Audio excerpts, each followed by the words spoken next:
I'm trying to tell him. Hey, everybody. I think Glenn is having some technical difficulties. Oh yeah, I didn't push We him. are here. God, oh, I knew I was going to do that And too. I'm Amanda, and this is my lovely co-host, Glenn. Coming to you live from my mom's attic. You didn't get that part. And in the eye of the storm, we are so dedicated. We are here under hurricane and earthquake watches and warnings. And good Lord, it's just chaos. So, and Yes. I'll have to edit that crap out. All right. Good God. Well, our first guest shouldn't really be a guest. We should just call him a regular because we love him so much. Let's welcome Greg out. You will remember Greg. Well, everybody remembers Greg. He's that Hey, Greg. weirdo that films the Bigfoot movies. So I know I wore my hat just for Greg tonight. I'm doing fabulous. How are you guys? Good. Doing well. We have missed you. So what's new in your life since we last chatted? Kidney stones. Oh. Oh. Yeah. But anyway, besides that, I had a really good productive meeting today with a new manufacturer for my DVDs. And I do believe that I'll have that all squared away and wrapped up real soon. And yeah, I was thoroughly pleased with the way the meeting went today. Awesome. I can't wait to see the new movie. Mm-hmm. Have you guys seen the teaser for the new film? Mm-hmm. I don't think I have. Oh, it's so good. Man, you're missing out. You're missing out, bud.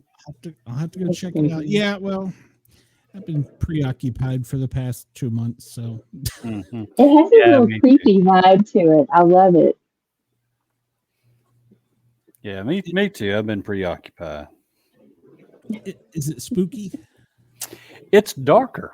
It is. It's going to be darker this time than the other ones, because it's centering around missing people in the national forests. So I wanted to give it its due reverence, so that there's going to be some light moments in it, but for the most part, it's going to be much darker than the first two films. Awesome. I can't wait. It really does feel creepy in the preview. Mm-hmm. Did I guess you researched a lot of the cases. Did you have one particular that was stand out, or was it just the whole? Well, we focused in on two cases. There's certainly a lot of cases there, and I don't want to seem like any of the other cases were insignificant, because they're not. Each and every one of them has their equal amount of importance. However, we did focus on some of the ones that we could get more of the information on. So we focused in on Dennis Martin and Mike Heron, and they both vanished relatively close to each other, but two very different time periods. When you said time periods, you mean years or time of day? Yeah, like in years, and both of them was in broad daylight. Yeah, so Dennis Martin disappeared in 1969, and there was a huge effort that went into trying to find him, and they were unsuccessful. And Mike Heron, and I keep forgetting the exact date. I forgot whether it's 2005 or 2008 that he disappeared. So it was much more recent. And the circumstances around his disappearance was quite strange as well, because he apparently took off on his SUV down a dirt road on his property, and whatever it was, he left his wallet and all of his other effects in his truck. So he wasn't robbed, but there, you know, where he left the SUV, the ATV rather, his four-wheeler, it just leaves a whole lot of questions because the four-wheeler was like it was just parked there, and but there was never ever a sign of of him anywhere. Somebody's got a monster at their house. Yeah, I was messaging Amanda. It sounds like she's got a ghost in her background. Yeah, she's got a monster there. Something's going on. I'm like, what? I keep lighting up, and I'm like, there's no noise. Yeah, there is. I hear it. Yeah. And it's That's a distracting roar. because I have ADD. It's like a roar. Yeah. I don't know. It's weird. Maybe Did turn you down. just hear that? I can Did you hear that? No, did you just hear that when she was turning the dial? It sounded like an FM dial, and there was like a voice in there. Did you catch that? Yeah. Yeah, it sounded like you were turning an FM dial. That's weird. I wonder if I'm picking up something I shouldn't be picking up. I don't know. Probably he does. Maybe it's whatever, took this guy. Do they ever expect like aliens or anything like that, Greg? That took him? Well, it's still a mystery. And I'm not going to give out too many details about some of the conclusions that we came to. Yeah. But there's some interesting history behind it. There's some evidence that comes out that that people knew, or the people in powers that be rather knew of the wild people there, the feral people, and there were some efforts to eliminate them. And it's really interesting, and particularly with the Dennis Martin case. Eventually Green Berets came in, and Green Berets are they're not search and rescue people. That's true. So that's true. Can Yeah. So you tell us where it happened? Cades Cove area. Oh, okay. Yeah, there's this place called Spence Field where Dennis Martin went missing, and not far from there, maybe just a mile or two, as the crow flies, is where Mike Heron went missing. And what year did Mike go missing again? It was either 2005 or 2008. I can't remember which. It was much more recent. Okay. Did they call out the National Guard or anything for him, or? No, they didn't call out the National Guard for Mike. Okay. But there was a search that went on for Mike, and it was substantial as well. So no idea what that one was. Do they have anything like plaques or anything at Cades Cove about this? No. No? Actually, they discourage you from telling the stories because they, some of the witnesses, some of the witnesses that we included in the film, I'm going to have to hide their identity because they get a lot of flack from the local businesses whenever they tell these stories. So they particularly one in particular wants to have his identity hid. But the conclusion on Dennis Martin was incredible. And I'm not going to give it away, but the conclusion that we came to on that was incredible. And I'll tell you what it did. I went about it in an unusual way. I wanted to throw another angle on the investigation. So what I did is I took 2 remote viewers and interviewed 2 remote viewers, and they both independently came up with some of the same conclusions. Oh Hmm. Bet I know one of them. You might. You might. And at least one. So, Hmm. Yeah. So well, let me, since I know about remote viewing, mhm. did you blind target them separately?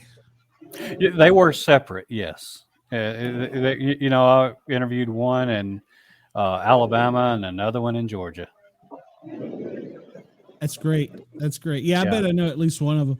And, we did one of my first shows. I did a case about 2 missing firefighters off of the coast of Florida that were never found. And I had a bunch of psychics and remote viewers view it, and we brought each one on independently. They didn't know other people were going to be on. They thought the show was about them and what they saw. Mm-hmm. And man, some of them were like all together on certain things, and then other ones were like they were picked up by aliens. And yeah, yeah. But yeah, that's cool. That's cool. Yeah. So and when we, as typical, we went out and did some investigations of our own and came up. We saw some very interesting things, and it's a very dangerous point again in this film that we'll save it for the film, but there's one point that became very dangerous. I like it. Yeah. Stephanie was asking if they are still gone. And you said neither were found, correct? Neither were found. Yeah, neither were found, and they're presumed dead. However, there's some suggestion on one that may still be alive. But, yeah, we'll talk about that, in the film. I'm not going to give away too much of it. I don't mind talking about films and what all's in them because it's in my opinion, it's just good advertising, right?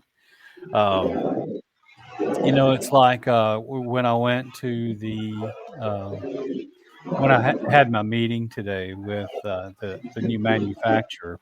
We kind of skimmed through the film, and it was like, wow. I mean, the film is the production value on the film was just fantastic. And so he got to pick up bits and pieces about what it's about, and him and his staff's going to actually watch it tomorrow when they have their staff meeting to see if they can meet my quota. I gotta have my quota. I've got to have 500 by May. So, are you doing a premiere like you did on the last one?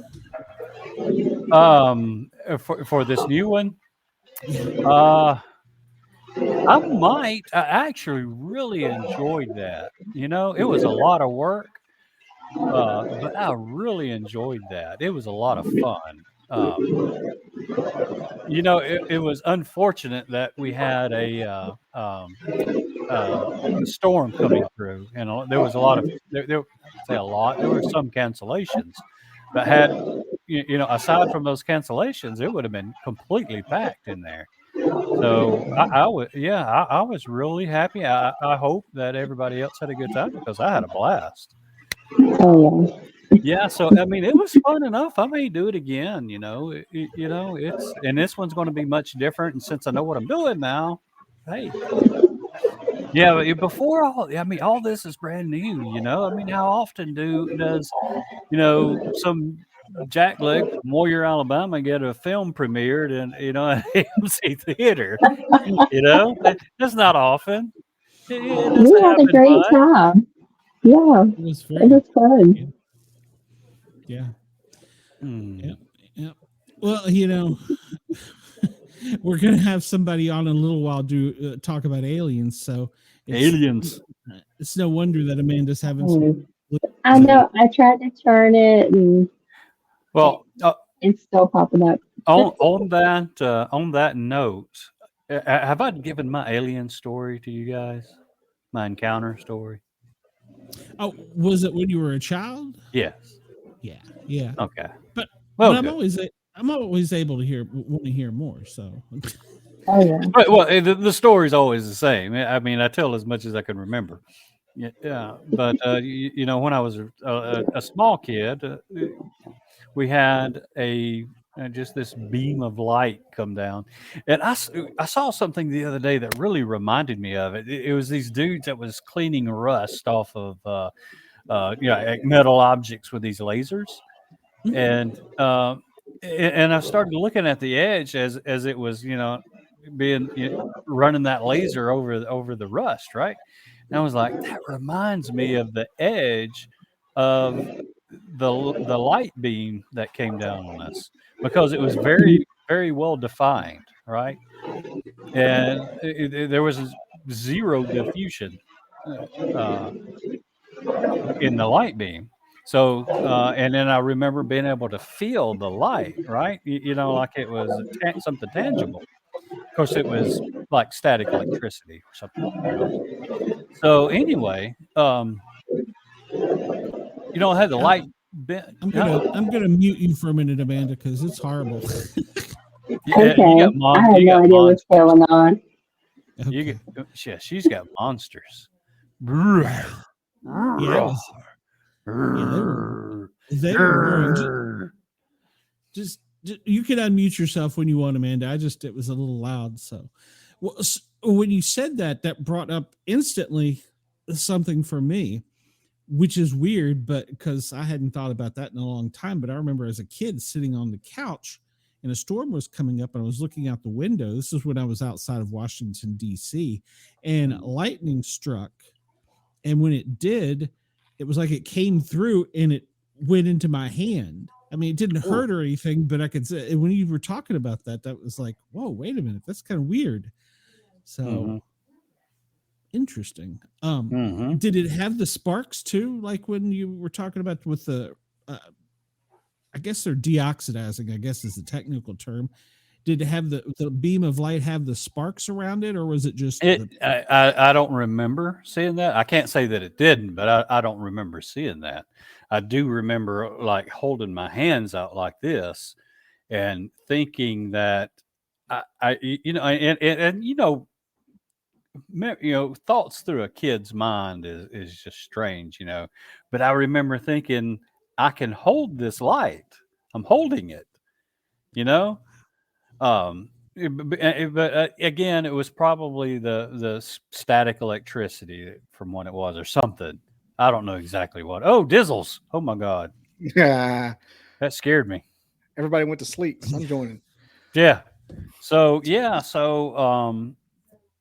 and then it had the ability to go through my grandmother's porch once I remember being on the porch, right? And so that part was really weird.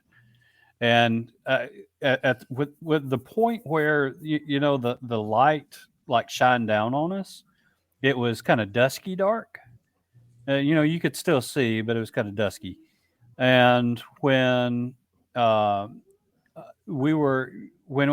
was on my grandmother's porch, it was completely dark. I mean, very, very dark. So some time had passed, but I don't recall how much time. And I don't remember how I got to my grandmother's porch. And again, my brother saw the craft. It was like, a giant triangle, Wow. So, It was weird when you were saying that did just come back to me when you said that. And when you held your hand out, that was the same thing I did to the lightning at the window. Huh. Okay. I'm going to stop thinking about that because now you got me thinking I was picked up by E.T. Yeah, you may have been, brother. You may probed, actually have been. You were so probed. You were probed. I was probed yesterday, Dizzles. I heard you had an experience. I did. Oh my God, I did. So I know how Cartman feels now. You guys, my ass. It's just a joke, guys. It's just a joke. And Scott Baio gave me a pink eye. Scott Baio. Good Lord. I never know what I get when I'm getting a dizzle. So, Especially Amanda, one did you go ahead?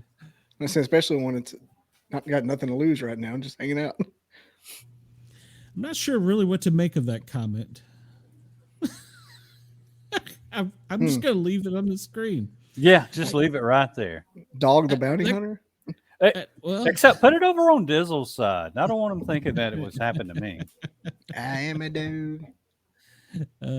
Yeah, Chris asked, how did I ever forget it? I mean, I guess I didn't forget it because when you started talking about it, I was like, yeah, I remember I can see my neighbor's house and the lightning bolt. And when you said you had your hand on it, I was the same thing. It was like, wow, the lightning came through the glass. Mm-hmm. Which would be very unusual for lightning to do that, to come through glass. Yeah. Yeah. So and I'm not so sure it was lightning there, Glenn. Yeah, great. Well, now I got another story to tell on BobbyDizzle.com. So and apparently that's her boyfriend's nickname. So it's okay. Yo, dog. So No. Wow. What? That changes everything. So when will this next meet, the one you're working on now, come out? Mm-hmm. Because well, lesson learned from the Land Between the Lakes. We put it out as soon as it was completed.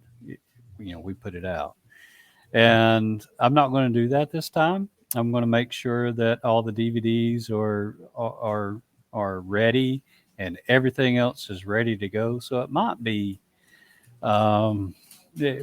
early 26. Yeah, about that DVD, Greg. Yes. I was just telling Glenn there, Dizzles, that I had a good meeting today with a new manufacturer. So I think this new manufacturer can do it. They looked at it, he said it should be no problem. And he's local, so I can go and visit him anytime I want to. And you think that Brent would know somebody? You would think. That's Eddie Van Adler, for God's sakes. Yeah, I just when you've never done this kind of stuff before, and you don't really have a mentor to. And what I say by a mentor is say you're not working in the business or anything, you're just kind of doing it off the cuff. You make mistakes, and there's a lot to be made too. Yeah, there's a lot of mistakes to be made, and unfortunately, we made a few with choosing the wrong production company or manufacturer, rather, their own manufacturing company, and they couldn't fix the errors, so I had to go with somebody else, and unfortunately, it kind of made me look bad. So before I get the next film off, I'm going to correct that error, and everything's going to be working 100%. It's not. You don't look bad. I mean, that's just a part of the game. You explained it pretty well. Yeah. And you gave me a copy of it. Tied me over. It's on my phone right now. I can watch it anytime I want. Yeah. You can even go to sleep watching it. Yeah. He's bootlegged it. No, Greg gave it to me. Yeah, I gave it to him. He thought I was insulting him. What I meant was your thing was interesting. So he told the entire audience at in Georgia at a conference that he goes to sleep watching my or my video puts him to sleep every night. I'm like, thanks, Diz. I appreciate it. I was like, that sounded worse. That sounded not what I meant to say in my head. So thanks. You're saying I'm boring. Okay. There's a reason you're not on the emails, Bobby. For the reason, yeah. Put everybody to sleep. Wow. Amanda, jump in here if you think you got it fixed. Because we need a beautiful lady's opinion instead of these two hairy guys. We do. Hairy guys. I thought hairy man was the point. How's that? Yo, beautiful. Ooh. Oh, excellent. I just uninstalled and reinstalled everything. Yay. This sounds perfect. It sounds perfect. We're gonna be talking about aliens and Bigfoot and stuff like that, and it always does weird stuff when we do that. So, you ever had Joey the UFO magnet on? He'll mess everything you have up. Great. Oh, what? Joey the UFO magnet? That guy long. No, he looks like Mama Murdoch a little bit. But my stuff always messes up when he's on. I'm like, what are you doing, man? You sell your soul to the devil? Like, what the hell? You're 1,000 miles from me. It's every time. Yeah, it is every time. There's some weird. I can't say that I know him.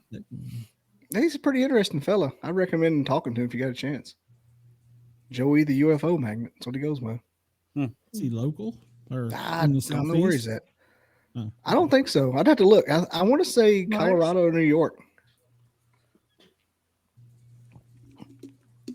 Now that you say that, I think you might be right, because I think I did see some videos where he was up around the skyline of a big city. So I know he's a good, I didn't really care, but he took and like re-aired my episode with him as his own. I'm like, I don't have enough ass behind me to be complaining about that stuff. It's free advertising. But I'm like, man, you just can't do that.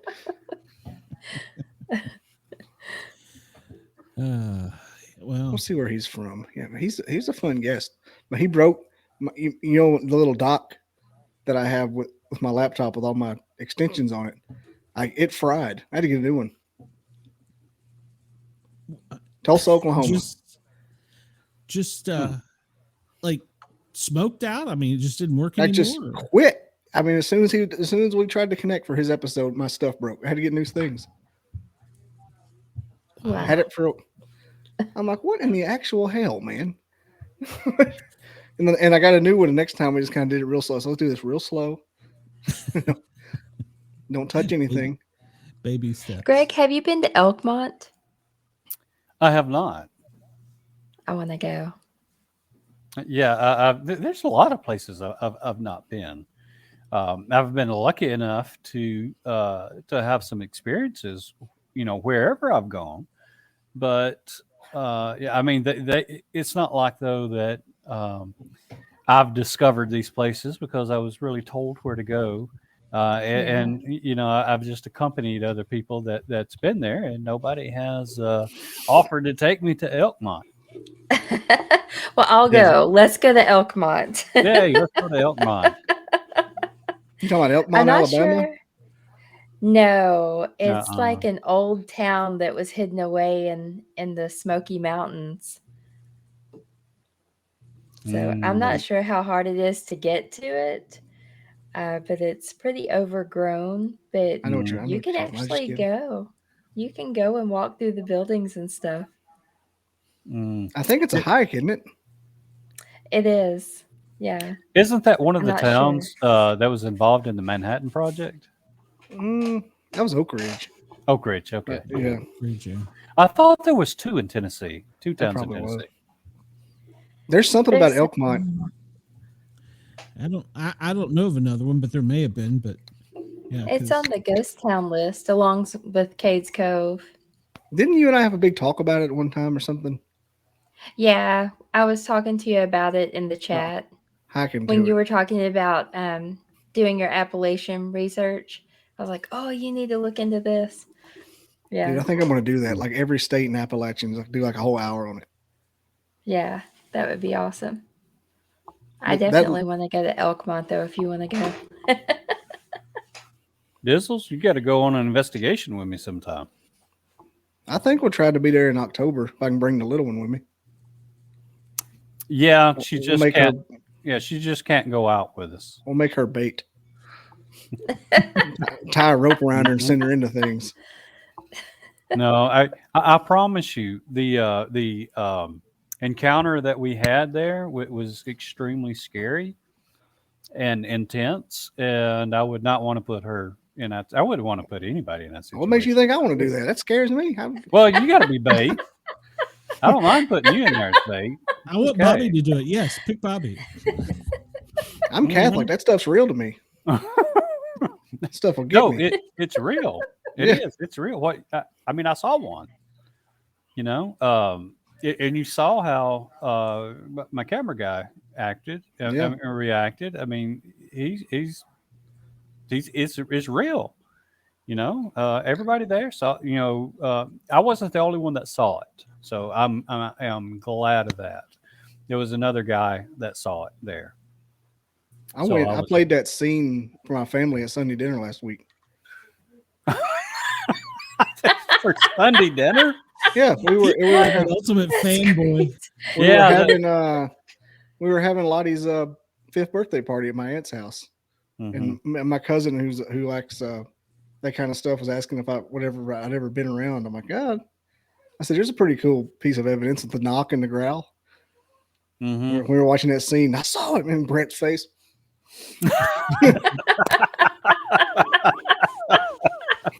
It's real. I'm telling you, that crap's real right there. Yeah. I love it. Wendell, if you're coming with him in June. It's just you and Wendell. It's going to be great. Yeah, 110. Well, it depends one on sleeping bag. Oh dear God! No. Dizzles. Shame on you. Never know. You never know what you're going to get with the Dizzle. I know. No, I don't have plans on. Well, I don't have any plans on that. Usually, I don't go boogering. Wow, what was that? Anyway, usually I don't go boogering after May and before the end of September. Usually, I mean, I might go camping, but I'm not going to go boogering. No, absolutely not. There's too many ticks and everything else out there, and a tick almost done me in several years ago. So, yeah, I have a really bad reaction to ticks and poison oak and stuff like that. I'm still dealing with poison oak from over a year ago. Or from a year ago, yeah, and so I keep it hidden pretty well, but I'm still dealing with it. We already have ticks here. Every time we come in from outside, we have to check. Same here. I had to pick one off my son the other day. We were sitting there talking, and he was on the couch, and I saw a little dark spot on him. I'm like, that don't look like a mole. Moles don't move. Oh, let me get it. Yep. I had to get one off Abe the other night. And he just walked out to the middle of the yard and back.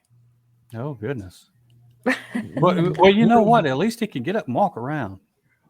Yeah. Yeah. That's true.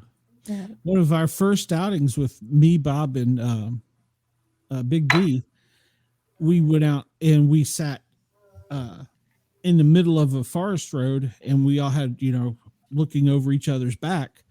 And I came home that night. I don't think we stayed. I think we just stayed real late. I don't think we were allowed to stay in that area. And when I come home, I look like I had freckles. And I called Big D, and I'm like, what the hell is this?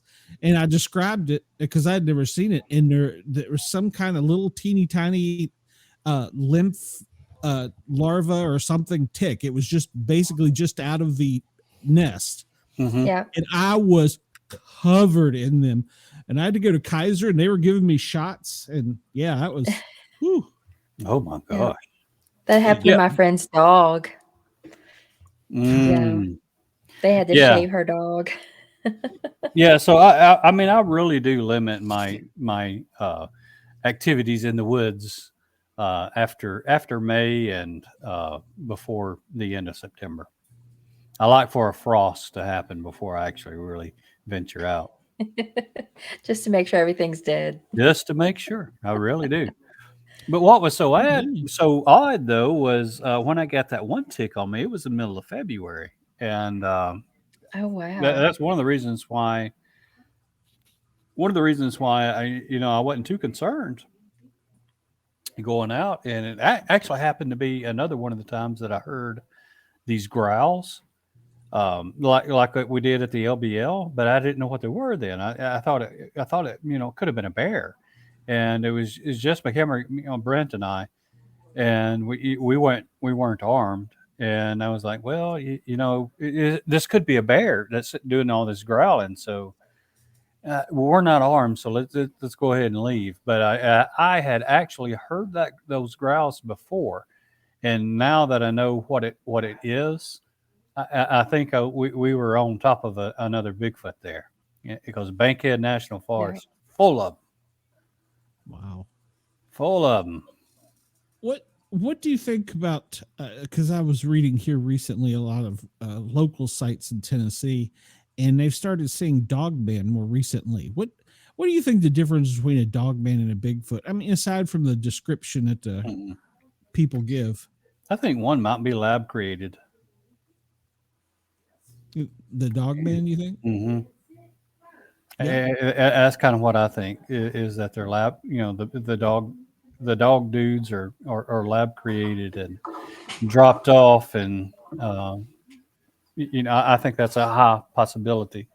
Now with the Bigfoots, I've finally come to the conclusion that I don't believe that they're from here, or at least a good many of them. I don't believe that they're here, because we've had a lot of orb activity around whenever we see Bigfoots. And I saw, I did see a portal up at the LBL, and I saw an orb come from where that portal was. And this is what I'm thinking, is that you have to be an energy form to traverse through the portals. And somehow that they're able to transform themselves into energy form. So I don't know how they do it, and I'm not saying I'm 100% right, but I'm extremely open to that. Seems to be consistent.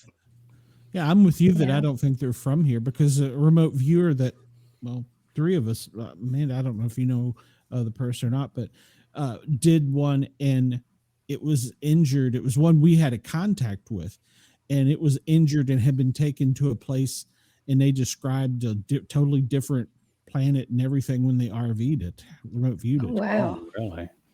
Yeah. So, I know for 100% fact that portals exist, because I saw one and I know what I was looking at, and I could see in it, and wherever it was daylight, wherever it was. So I know that they exist, and I didn't see the orb come out of the portal, but I mean, you could put two and two together. I mean, that orb came right from where it was after it had shut down. So, just putting pieces of a puzzle together, I'm thinking that the Bigfoots can transform themselves somehow into an energy form. You see that one lady in Georgia with her mouth wide open? We were talking about that. She was doing that for like 15 straight minutes. Well, I don't know. I'm just glad there wasn't any flies in there. I mean, when you were saying that exact story, remember they asked about portals, and you were saying all that about looking inside, and it was another place on the planet or whatever.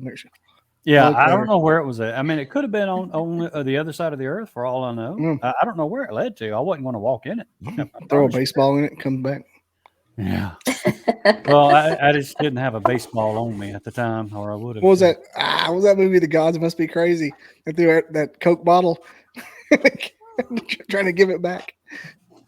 Well, maybe it's Middle Earth. I've seen that movie. Godzilla lives. So. I mean, but I do think there's a lot of mystery and stuff that we're never going to know. And right.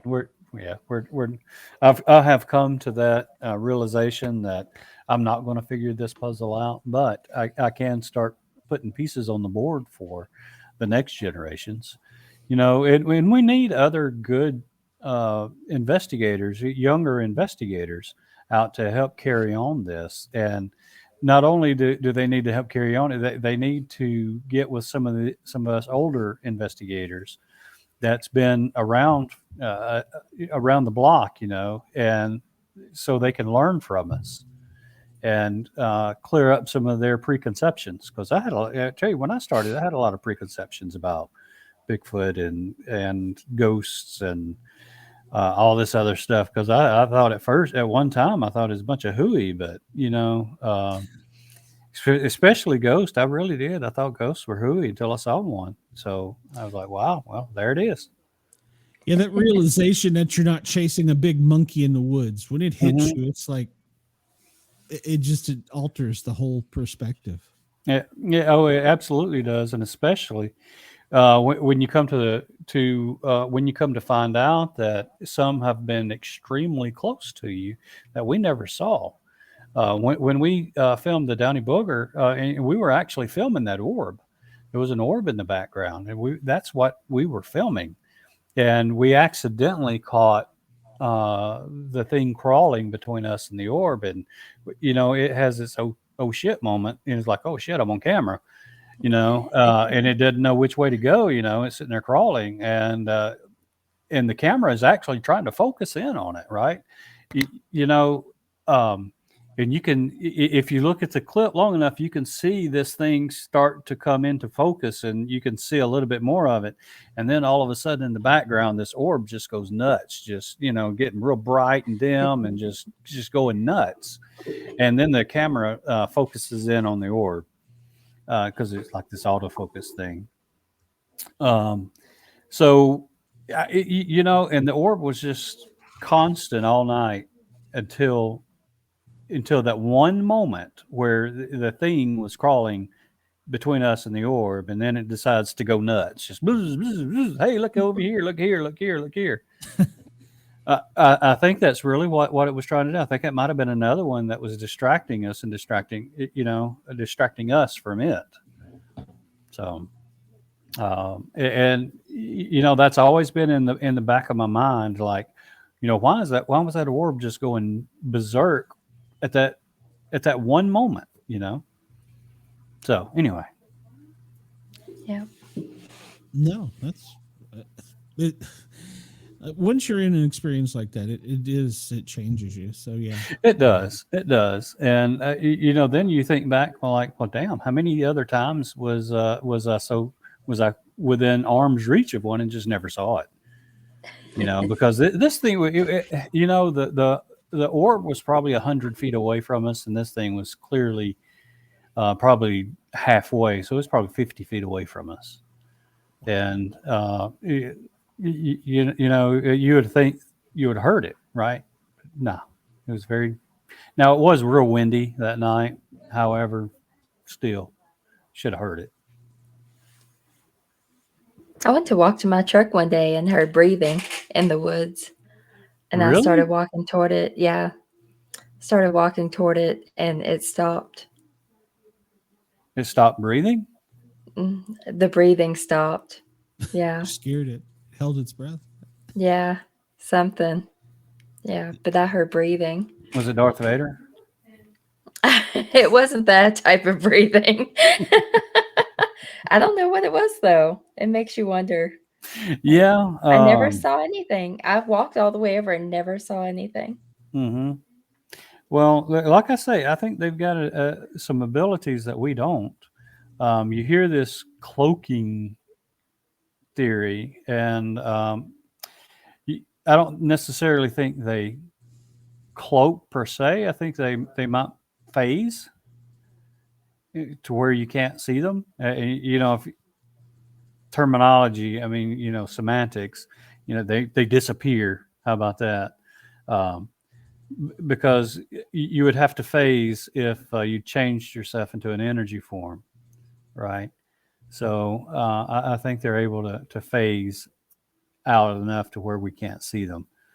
Call it cloaking if you want to, but if they've got the ability to change themselves into energy, they've got the ability to phase themselves, because that would just be part of the process getting to that energy form. Yeah, that's right, Chris. Trying to take me to the dark side. Chances of Darth Vader are low, but never zero. There's never zero. What's the impressive part is apparently she intimidated it because it knows that she was a wrestler and was going to whoop its ass. That's right. Just held its breath so I wouldn't find it. Mm-hmm. Pile drive it. Put the suplex on it. I almost pictured that. Right. Get AI to do that one, Glenn. I'm afraid to. What would What would be the name though for like you know we got I don't know the proper term. I'm going to offend some people, but I'm going to say it anyway. Midgets. What would be a midget Bigfoot? Has anybody ever seen a midget Bigfoot? Littlefoot? Isn't that what a yowie is or something like that? Aren't they smaller ones? It's a new fetish unlocked for me. Well, there's a rabbit hole. Didn't know I liked that. That is unlocked. It's like a new level. Oh my god. New kink unlocked. Had no idea. He's gonna be Googling that later. Isn't the skunk ape like a smaller version? Because of the principle of animals living closer to the equator make them smaller, and so the skunk ape is below like Tallahassee. They never get above it. Yeah, like a smaller version. Yeah, it's like the Mason-Dixon line for them. Yeah, what's that equator principle called? Equator. I have no idea. I think you made it up. It's a real thing. I'm not. Well, I'm pretty sure, and I'm trying to get a lady from down under, the yowie. I'm pretty sure it's a smaller version too, but I've not really done my homework on it. So, should get JoJo. It's called Australia. It's called the Bergman's rule. Bergman's rule. Bergman's rule. It's related to the animal size. Closer animals get to the equator, the smaller they are. That's weird. Well, you know, on the island there in the Keys, they have deers that are the size of dogs. Yep. Everywhere. That's why they I was talking. Who was we talked about that with the orang pendek. Yeah. The Adam Davies. No, not Adam Davies. Renee. She was on here with us on this channel. The short hair from Florida, Ocala. We talked about that on here. Oh, yeah. Marie. We talked about how the skunk apes were smaller. Marie Mayor? Yeah.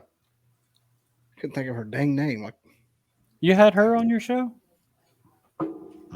I have, yeah. Yeah, I had her. Dang. How's I'm not even going to say it. I always just tell everybody that I know Bobby Dizzle, and it's like they either block me or I'm in. So you didn't need the people that blocked you anyway. Block you or you're in. Those are the people who are offended or everything. It's like flipping a coin. All right. It hasn't steered you wrong yet. No. No. You know she's going to be at the festival in Townsend. Mm-hmm. She was on like literally this show with us night 6 months ago talking about this exact same thing. I couldn't remember it. Yeah. Oh, really? Yeah, because the skunk apes are all scrawny and whatnot. Mm-hmm. And you got your Sam Squanch that are a lot bigger. Sam Squanch? Sam Squanch from Trailer Park Boys. Oh. It's a Sam Squanch. Wasn't the show where you made up Ain't Deer, was it? Ain't Deer. No, that was Carissa. That was Carissa. Yeah. That was I talked to Heather Moser from Small Town Monsters a couple days ago, and I showed her the Ain't Deer. It's completely in Bobby's imagination, and he went down a rabbit hole with it. And I made a whole video about it too. It's hilarious. He did. Very much. Yes, he did. He made a whole video about the Ain't Deer. It was funny. Too much time on his hands. Yeah. The one that worked at Amico had nails. Oh my god!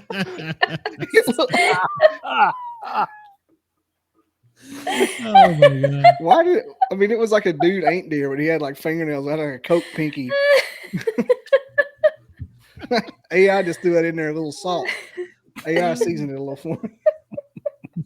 You never know what you're going to get with AI. So. AI read your mind. Or Bobby.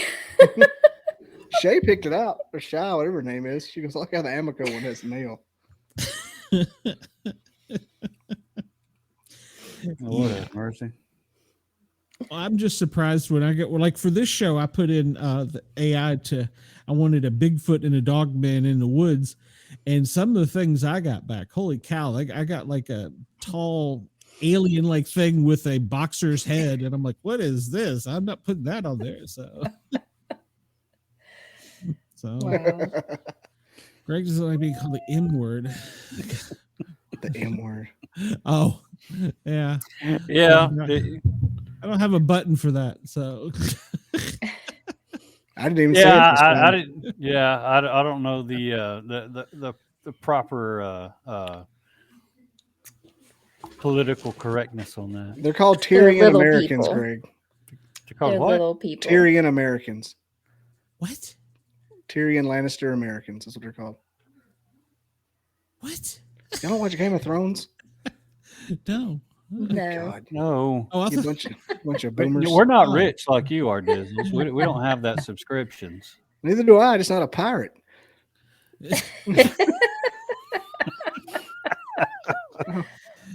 oh, he is a computer techie. So That's not a steal They're things. little properly. people is the proper term. No, the little people are actually the Hook wedges. the cryptids from the Cherokee. Mhm. That's the little people. That So goes they can't with it. steal the name. They can't steal the name. Mm-mm. Nope. If that could be a Supreme Court case, I would lose my absolute shit. Just Cherokee versus a platoon of little people. Hell Nope, no, we won't go. They can't steal the name. I'm They'd sorry. be like, It's hell taken. no, we won't go. Hell no. Protest. oh, geez. They threw javelins at you. Yeah. All of a sudden you get hit with all these toothpicks. It's like the brownies on Willow throwing those spears at everybody. Like, what in the? Have you seen the Facebook videos of the little people, and one's like, I don't know, riding a motorcycle, and then it shows like a person sitting on the sidewalk, and here comes a little toy motorcycle, and it's supposed to be them riding it. Oh, There's yeah. tons of those. My algorithm knows me too well. Person of okay, pause. Person of small structure. Stature. So, Hey. yeah. Sorry, didn't mean Don't talk about the man's structure. Yeah. He's Those an are angry fighting elf. words. He's an angry Yeah. elf. An angry elf. Remember the elf movie? Yeah. Will Ferrell? Mm-hmm. He's an angry little elf. Mm-hmm. Well, speaking of that, have you ever heard of any stories in the Appalachia about little people, fairies, whatever you want to call them, and going into, like trees and stuff? I have heard about the little people, and I've also okay. I was watching a podcast for. It's funny that you mentioned. Well, you said Heather Moser, but I was watching Jill. Roddenberry. Yeah. Roddenberry. Eckenbecker? Yeah. I was watching their podcast for the Flash of Beauty, and they had a guest on there that I thought was absolutely just phenomenal. And she claims to have psychic abilities, and says that she talked to some of these small dark figures, and that they also come out of portals. Rimmon Snyder. Yeah, Rimmon Snyder. She's nice as hell, though. I've had her on. She is. She's very nice. Yeah. And the other dude is sometimes. You gotta keep the topic. Yeah. You're messing with my ADD. So the guest was talking about these dark little figures that came out of the portal, and it solely reminded me of Adam Davis's story when he had seen a portal out there in Oregon, and these two little small, stocky little dudes came out of the portal, and they said that they did battle with them for 2 nights straight. These two little dudes would try to charge them and stuff, and they'd hit them with flashlights, and everything would disappear. And A few minutes later, the portal would open back up, and out stepped these little dudes again. So the little people really reminded me of that story, and that's could be what the little people are. So, it was just a new theory that I threw out there that really reminded me of the story and the little people. So, but I haven't heard of them walking into trees. No. Yeah, I mean, they like disappear into things, and it's not a portal that's like they do, but they go into trees and stuff like that. Mm-hmm. It's like they just are absorbed, their energy is absorbed in. I've heard that some of that stories in the episode. So they phase. Sure. Yeah. That's that Phalor I was playing that clip on about the bodies turning into leaves and stuff. I mean, at the end of the day, they say we're just energy in a meat suit. So, yeah. I mean, everything is energy and vibration. So, yeah. With that gateway process from the CIA, that'll worry you to death. Don't go down that rabbit hole if you don't want to. No, I've already been down that rabbit hole, and it's disturbing what the CIA says about that. I mean, how is that we're real and we got to go to work in the morning? What am I doing with my life? Like it even says don't try to make it too fast, it'll ruin your life, which is the principle of manifestation. Mm-hmm. It's right there, which I was like, well, hell.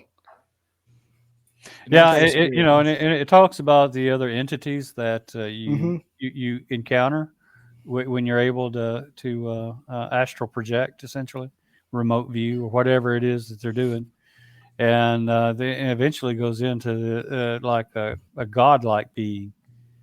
So they acknowledge the presence of a creator, a supreme being, or whatever.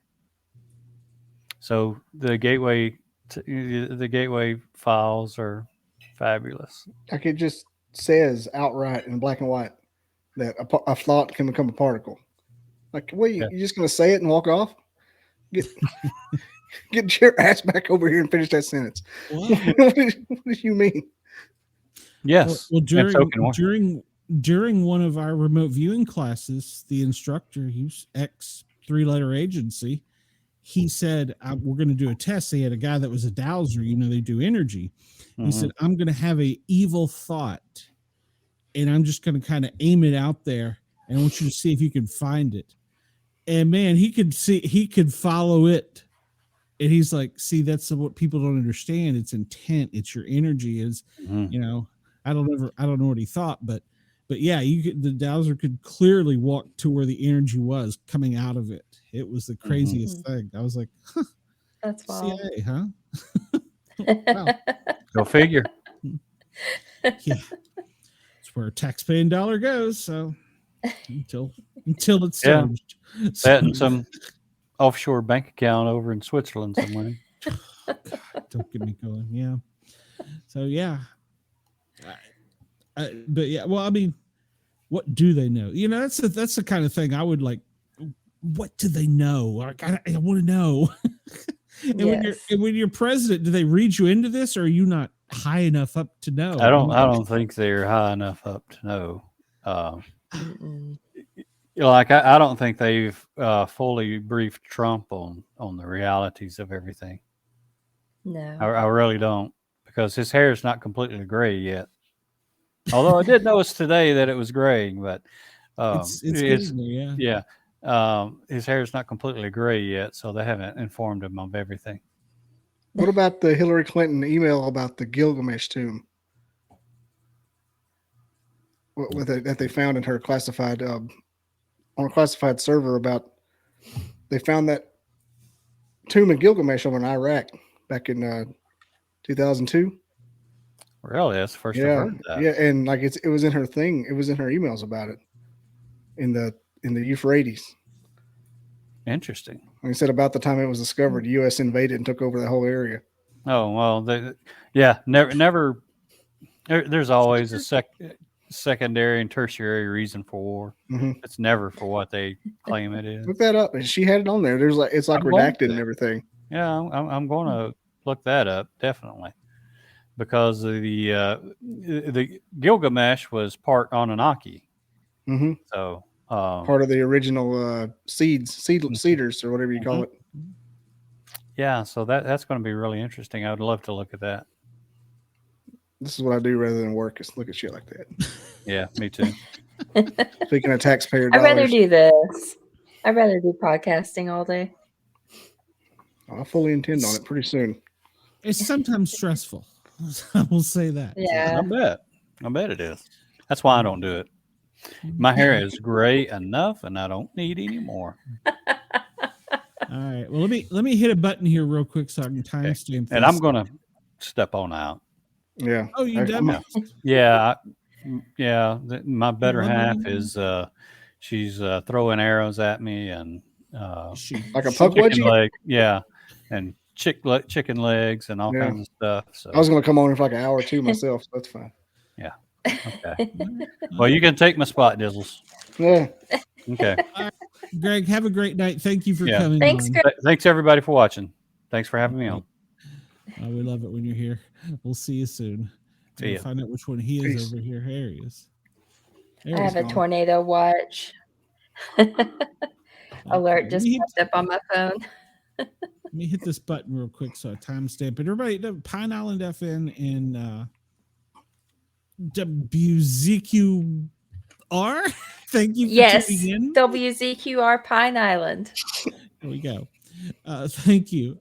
We appreciate your support. Of course, Ross at Yerg's Radio and everybody else. And where is my button? I've lost my button. There it is. Let's get ready to rumble! I'm Miranda Maverick, and when I'm in fight camp, I never listen to the Sport Cat podcast. And everybody, welcome back to hour 2 of the Paranormal Guys. And I forgot to thank WRFN, Radio Free Nashville, because we can't forget them. We love having them in our network.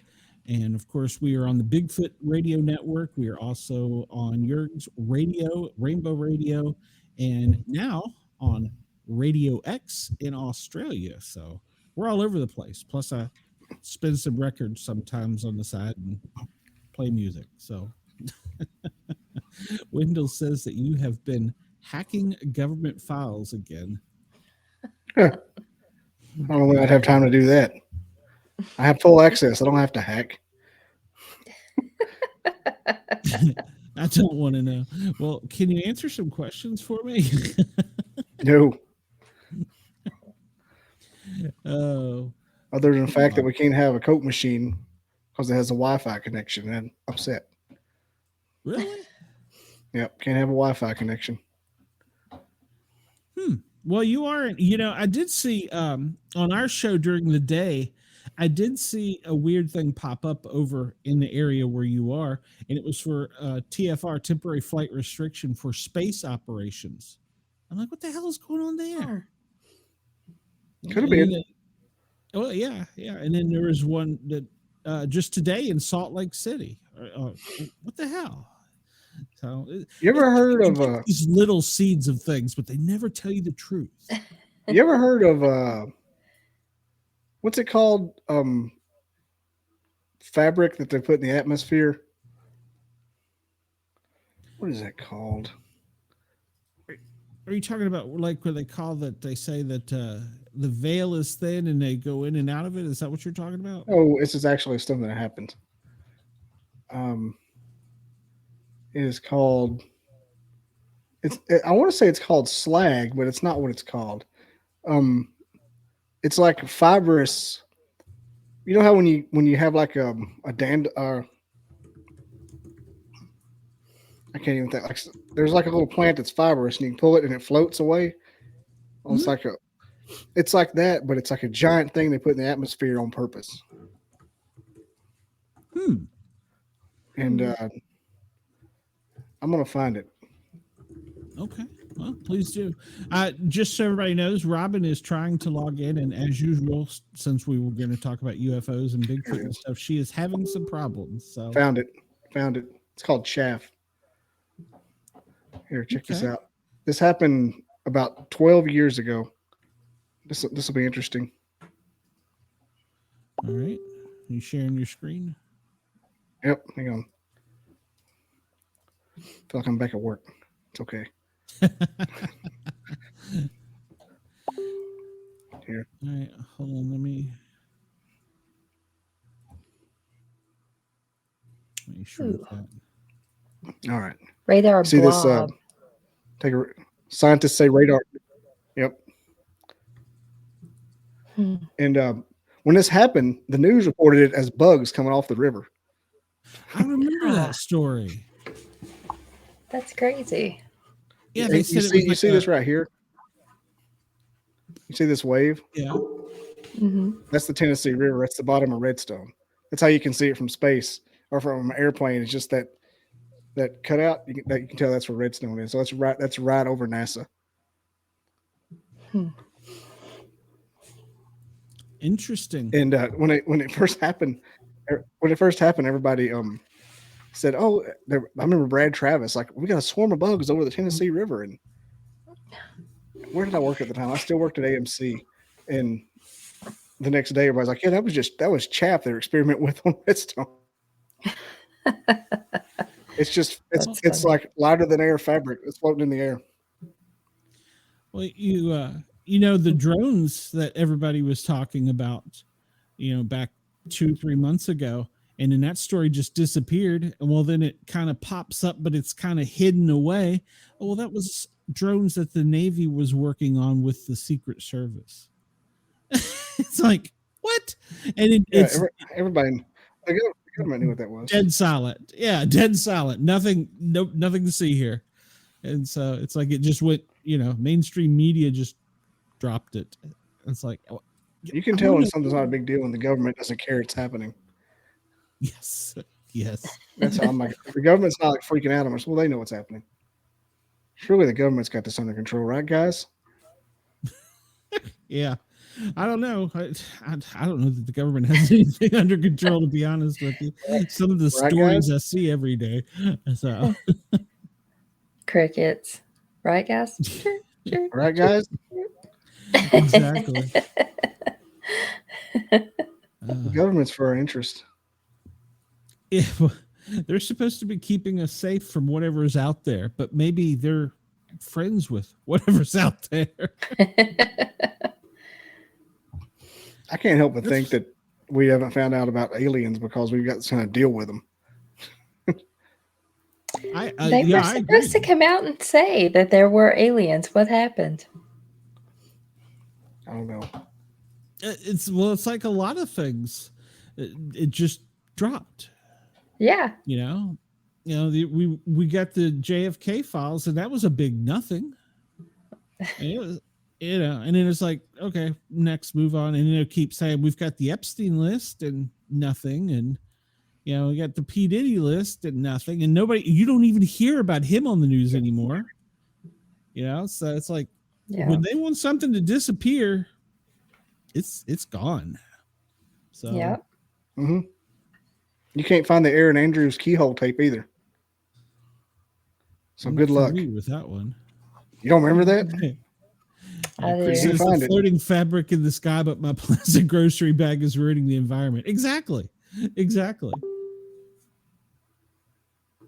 Yeah. Yeah, they said there's aliens. We're going to come out and tell everyone about it, and then nothing. That's right. They admitted it, and that's all there is to go on. Yeah. Nothing to see here. Nothing. But they exist. Exactly. Yeah. We're friends with them. What? Yeah. From the future. Well, they introduced the F-47 here recently. Mm-hmm.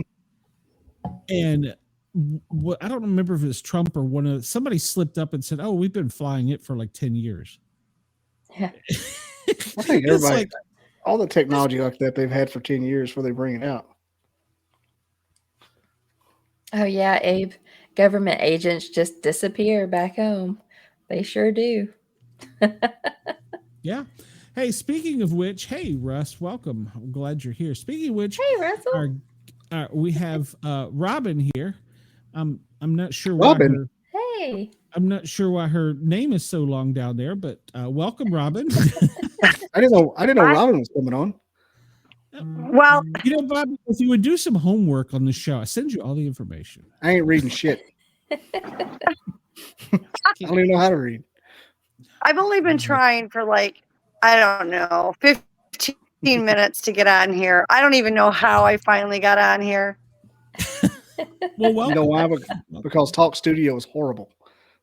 Oh, push. It's the craziest thing. I've signed in 5 times. It sent me all over the place. Hey, glad I finally made it before the show was over. Yes. Hi, everybody. Right. We're glad you made it Welcome. too. So well, last time you were on, we had technical issues too. So. Oh yeah, this happens a lot with me. Robin's one of those that'll mess your stuff up too. Yes, I was going to explain your story to us, and if you don't phase out or get zapped or something. So, I think everybody already knows it mostly. This started out when I was just a very, very, very small child, toddler size. You know, the Sasquatch and everything found me. I never went looking for them. I've always had the Sasquatch Dogman around me. My first ET abduction, I remember I was 4, and I was told while I was on the ship it started prior to that. Still continues today. The last time I remember being taken was about a year and a half ago. So I've habituated with the Sasquatch. I work for them. They send me places they want me to go to do various things. I do that. I work with the Dogman. If it's a cryptid, I work with it. Elementals, dimensionals, portal work, rift work, vortex, that kind of thing. So yeah, I'm kind of all over the place. Wow. So yeah, this was a question I just asked Greg. What is the difference, because you're seeing more Dogman sightings reported in the South, well, the Southeast. What is the difference between them and a regular Bigfoot? Aside from looks. Well, they're all different. They're all different kinds of cryptids. Genetically, they're different. I worked on the DNA study for the Sasquatch. We're now currently doing a cryptid genome project, of which we have a lot of samples for the Dogman and getting tested. And unfortunately, you guys got to wait for the rest of the world for those to get released. But they are all genetically different. I will say this, what I know, because I just simply ask them. I'm that kind of cut to the chase type of gal. And so I asked them years ago, there are genetic links. I will say that, especially, connecting them all, but there is a different variant, which is why you get different things.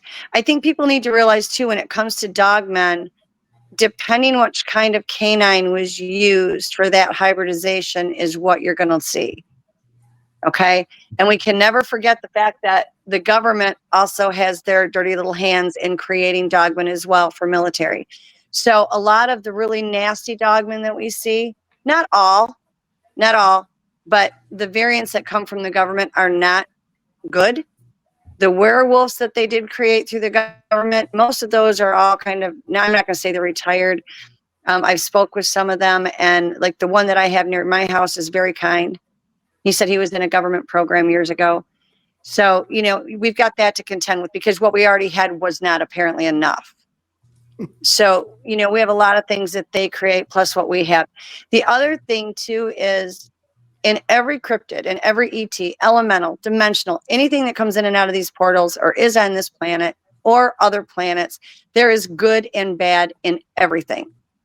There is nothing that is all good, nothing that is all bad. And if you ever find something, that says that they are, those are your biggest threat. Because they get you to believe that they're a certain way, and then it's like the sneak attack. And if you don't know how to read the energies, which I do, it keeps me alive, then you're not going to know what you're dealing with, what its purpose is, intent is, or if it's good or bad.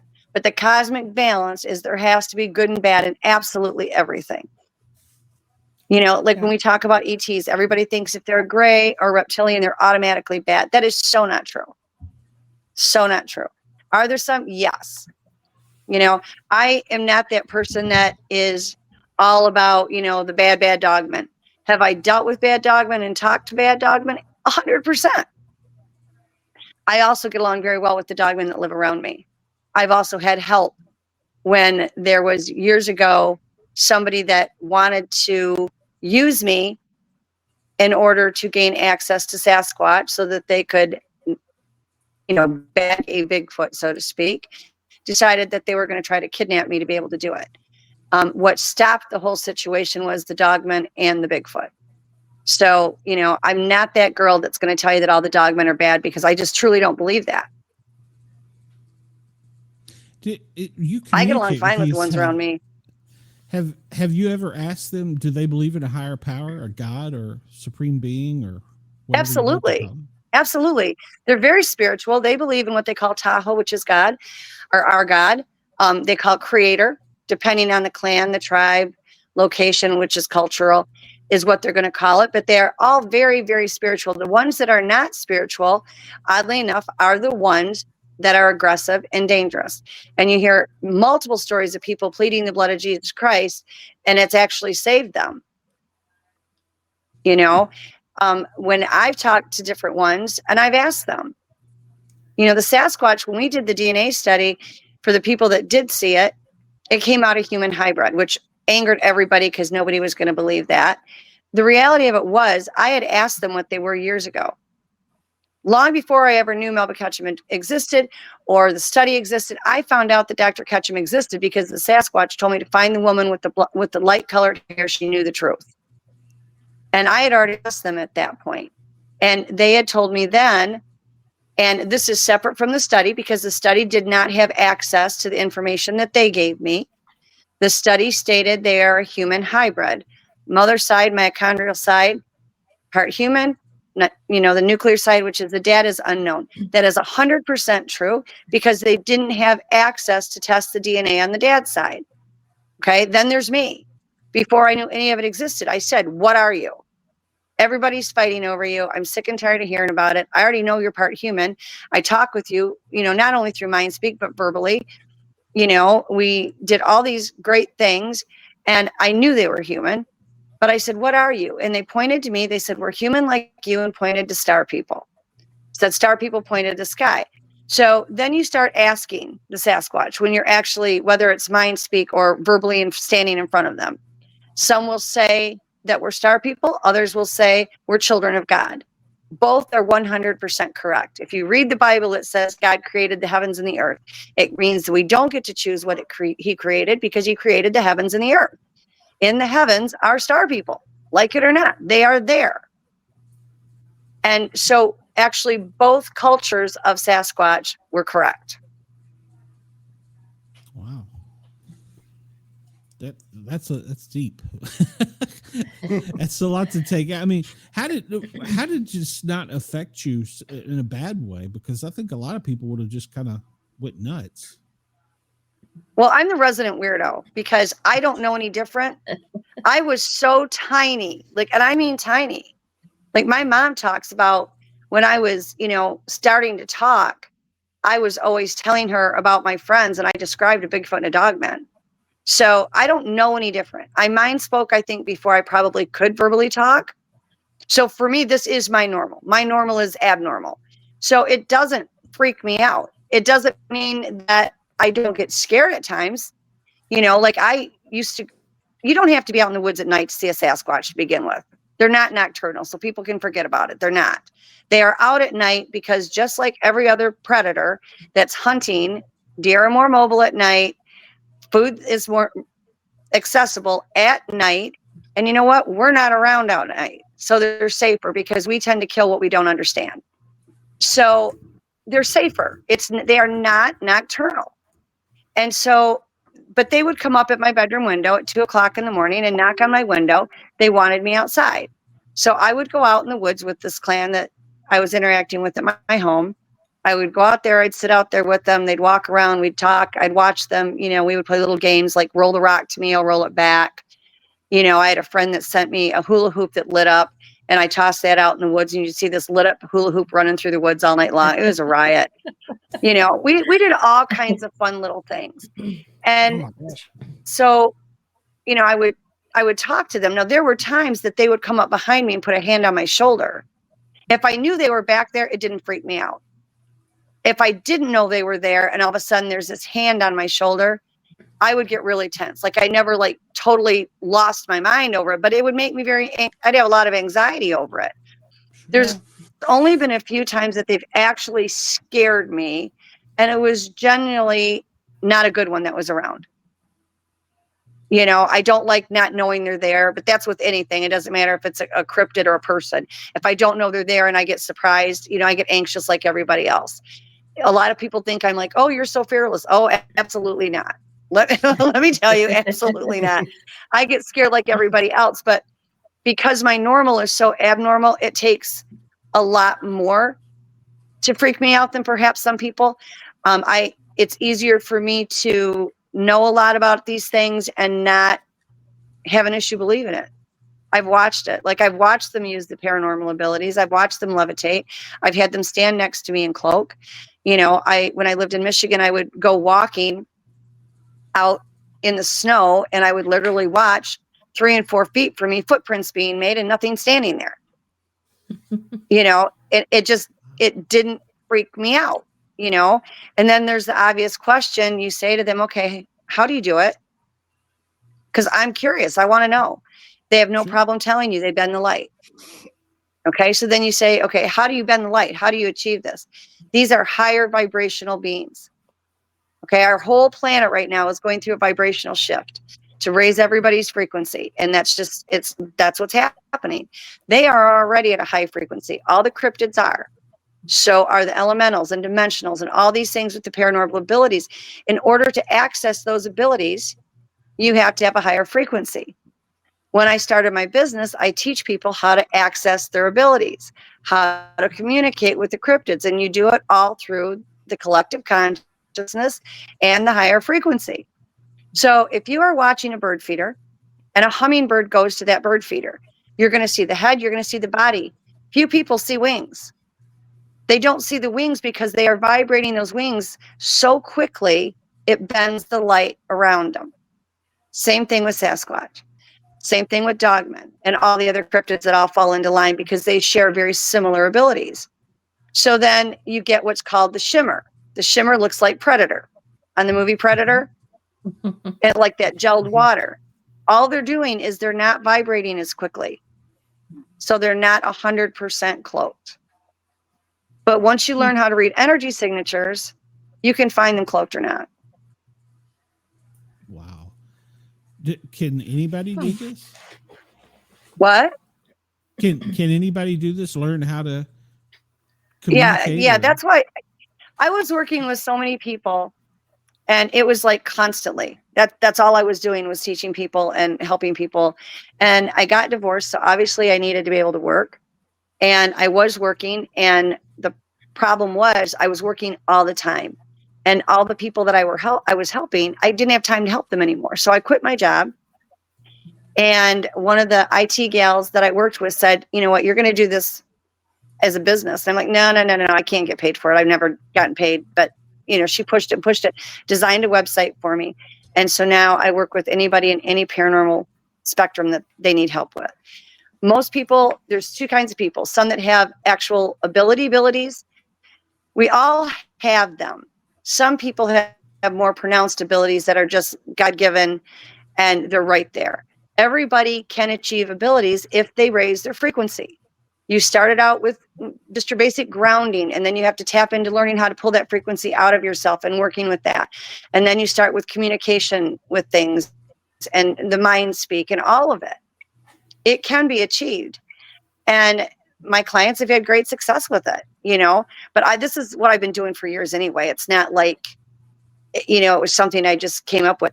I have not learned any of this out of books. I don't, you know, there was one person that I knew, a woman that taught me a few things, and I'm very blessed to have known her. But all the things as far as using all of these tools, I learned from the Sasquatch. I learned it from the Sasquatch, the Dogman, Earthkeeper, what they call the master, which is, in Antarctica that Admiral Byrd talked to. There's actually 4 masters. They rotate on Earth every 22 and a half years. Wow. So that's where everything's hidden. I know. And it. Antarctica. There's a lot going on there. I'm going to jump off here. It's good to see you again, Rob. I didn't know you were coming on here tonight. Yeah, it's great to see you too. All right. See y'all later. He's got some tornadoes up by him, so yeah. I'm tired. I'm just sleepy. I don't think they're going to come over here. I'm about to pass out. I had such a good time. Man, and Robin's over here. I got to talk to Robin a little bit. Yeah, I haven't talked to you in a while. It's good to see you. All right. Take it easy. Take care. See you, Bobby. Well, we have some questions here in the. Hold on, I gotta move this around. That's thing right. I think in the chat, and somebody was asking. Wendell was asking if they have watchers. Of course, I think you answered that with them saying not nocturnal. But they do have watchers. They do. They have in their certain areas. They will have. You can call them guards. You can call them watchers or whatever that are posted almost like a sentry. And they do. They watch to let them know what's coming into their territories. Number one, they're all through the collective consciousness, so they're all telepathic.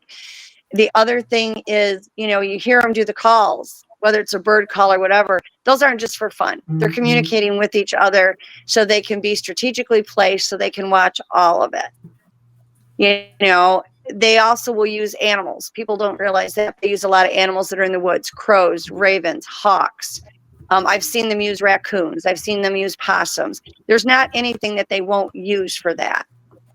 You kind of get used to people just saying, "Oh, look at, she's crazy." And then you get to the where I'm at, and I'm like, I don't care if they think I'm crazy, because, well, they think I'm crazy. I'm out in the woods with the Sasquatch. So I'm good with it. I'll wear that badge proudly. I can't do anything to change it. It wasn't something I chose. It happened to me, and I feel blessed. I do. I wouldn't train it for anything. I think it took a little bit longer to warm up to the ETs. Right. There's a lot of good ones out there. Do you find it helps to just pretend that it doesn't bother you when you're around something like that? You know what? It doesn't, because I don't feel like I'm me. Then it makes me feel like I'm not comfortable in my own skin. When it makes me give anxiety, I own it. I have no problem saying, what, this one really creeps me out. I got stuck out in the woods with a friend of mine one time, and her and I were out, and we literally thought we were in there for 30 minutes, and hours had went by. We had missing time. It's pitch dark. Hey, Roger. And so we had missing time, and now it's pitch dark, and we can't find our way out. And we had, several of them shadow us out. We had 3 on one side. We had a bunch on the other side, and they were killing a raccoon or something to eat it. That thing's screaming. I'm not even going to lie to you. I was very uncomfortable, anxiety through the wall. I wasn't terrified, scared, because the energy that was coming off of them was not aggressive. It was kind. So that kept me sane. But I'm like everybody else. There's situations you get in, and quite honestly, there are situations you get in, you should bloody well be afraid. Really. There was somebody that said, why every 22 and a half years? I wish I knew the answer to that question. I don't. When I tried to zero in and mind speak with it, I had heard about the whole Admiral Byrd thing, and I thought, just for kicks and grins, I'd see if I could connect with it.